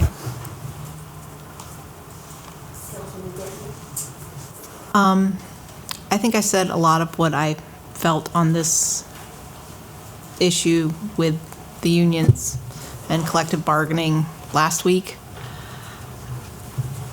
I am still baffled by this approach to containing our budget. If I hear the term cost containment one more time in the next few months, I might just scream as someone who has been told that their wages are too much for the system, and the costs must be contained. I am incredibly disappointed that we're moving this forward. I hope that everybody who's come and made public comment, I hope that your words are taken to heart by the other council members. I think that it's shameful that we are not keeping our promise to our workers. You know, just this week, I had to send my husband to the hospital because he had an issue with his diabetes. Blood sugar shot up, blood pressure shot up, and no offense, guys, but I kind of use y'all, the EMS, as a threat to him to either he gets one of us to take him to the hospital or I'm calling you guys and you guys will forcibly drag him. So if you've seen me compulsively checking my phone, I've been stalking his blood sugar from afar. But I don't think anybody up here has had cause to need your services, especially the EMS folks, more than myself and my family. I see the professionalism, I see the work and the dedication that goes into it, and you guys are not compensated now nearly what you should be, nearly. And the salary compressions that you faced in previous years, we're slowly taking a bite out of it. They're tiny bites, 1 year at a time, but we're getting there. And to see this move forward, I hope that between now and 2 weeks from now, when this is on the agenda again, this will be a non-issue and will fail.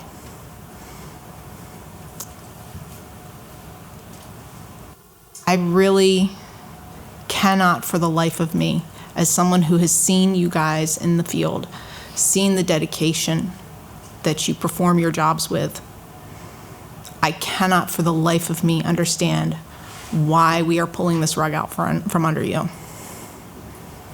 And I'm sorry if it comes to that. I'm hoping it doesn't. But I'm sorry. We made this promise to you just a few years ago, and we're taking it back. We had our fingers crossed behind our back, apparently.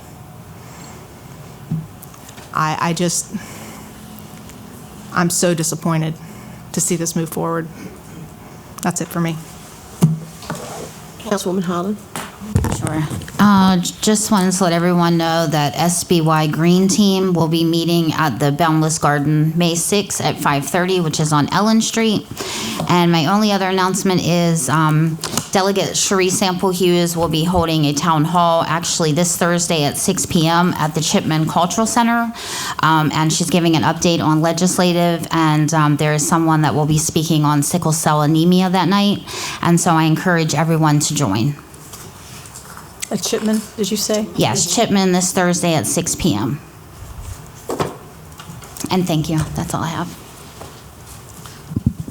What I have to say is in reference to the union. See, everybody comes here. Everything that goes on comes to the city, and we get brutally beat up. And I understand what you're going through. I do understand it. But how many of you, the only person I've ever seen that even mentioned something about the fire service agreement was Brandon Records on Facebook. That fire service agreement is hurting us in so many ways. We have not gotten the money that we were supposed to get, the revenue from them. And I've been on the council for 10, almost 11 years. And we have been fighting tooth and nail for this money. Now, she just gave out almost $1 billion worth of raises and everything in the county, but refuses to help us with our fire department. Refuses to help us with our police officers. She refuses to. And now she wants to take away $1 million from us. You're saying what you're saying, and believe me, I have no problem with what you're saying. I have no problem. But what I have a problem with is you're not going to her. You're not going to her, and that's who you should be going to as well. You shouldn't just be coming here on us. Ask her why isn't she giving us this money? Why? Because the city deserves this money just as well as her officers. You're fighting fires and going in situations, and you're not being given the funds that you're supposed to be given, and you're putting your life in danger. Why don't somebody say something to her? To our county executive, Julie Giordano, I said it, and we'll say it again, and we'll say it to her face. We need the money. I'm not saying what you're saying is wrong. I'm not. I will never say that, because I was one of the ones who fought for this union with my whole heart. But the question is do they have a meeting tomorrow? Tomorrow morning? I don't think so, do they? What is it? They met last Tuesday. But they meet every other Tuesday, don't they? Yeah. Just for the record, Madam President, we did go to them this year. We got $2.3 million last year with 1.5 catch up, which is the most in history. We came back this year with 4.1, and they went back down to 2.3. 4.1 would have helped us. So we've got a letter in queue that we're getting ready to lower. We're going to have a serious conversation on how to move forward. But to your point, we're making progress. What do you think on that front? You're not making enough progress, because we're still not getting the money that they should be paying us back pay. Yeah. They should be paying us back pay, because for the money, since I've been here, we have not received anything correctly from the county. Even when Bob Carr was on it, rest his soul. But we have not received that money. And every year that administration has gone there, it's always been some kind of excuse why they can't pay it. Mm-hmm. And I'm tired of that. Agreed. I'm tired of that too. I'm really tired of it. And I feel like this right now, and I'm going to be honest about it. We don't want to do a tax increase at all. I don't see any citizens here that would even say whether they want one or not. But the citizens will be the one crying when they don't have the services. I will be crying because we don't have the services. So I have a lot to think about tonight. A lot to think about. A lot to think about, because I am so tired of us always being the bad people. We're always being the bad people. And I'm gonna tell y'all something else. He's the mayor. He doesn't speak for me. He doesn't convince me to do anything. I'm a woman. I have a mind of my own, and I want to let you know that I think for myself. No one thinks for me. No one has. My father didn't think for me, and if he was living today, he would tell you that. I do just what I want to do and how I want to do it. Now, this is what I want to say. I want to see you all at a meeting, at the county meeting, because I know there's a county meeting before you come to our next meeting, and say something to her. Bombard her like you've come in here. And let me tell you something, and I'll say it a million times. I understand how you feel. I'm frustrated. When I tell you there's nights I go to bed and can't sleep, this is not what I want to do. I have a heart. Whether somebody thinks I do or not, I have a heart. And all I'm asking you all to do is go in there and ask her. Go in the meeting, come in the same little room on a Tuesday and ask her, why aren't we receiving those funds? I've already asked them to let me go in the meeting with them. They won't take me. Because I want to go. I really, truly want to go in there with her. because it's not fair, and it's not fair to you all. And I can say that. It's not fair to the citizens that we're compensating them going to as far as in the county, and we're not getting the funds that we deserve. The county's cheating y'all. For real. Because if we get all the money that they give, we'll have about what? $30, $40 million or more. Or more. So go ask her that question. This is all I have to say. Just ask her that question. And May the 11th, then you'll see. Because I'm just this is too much for me. It's a lot. It's a lot. It is a lot. It is a lot. And I stand on what I believe in. It's a lot. And when I tell you I can't sleep at night, believe that. Believe that. I've had a lot of restless nights since this has gone on. And I know that doesn't make y'all feel any better, but it doesn't make me feel good either. And I'd like to say this meeting is adjourned. Thank you all for coming, and be blessed.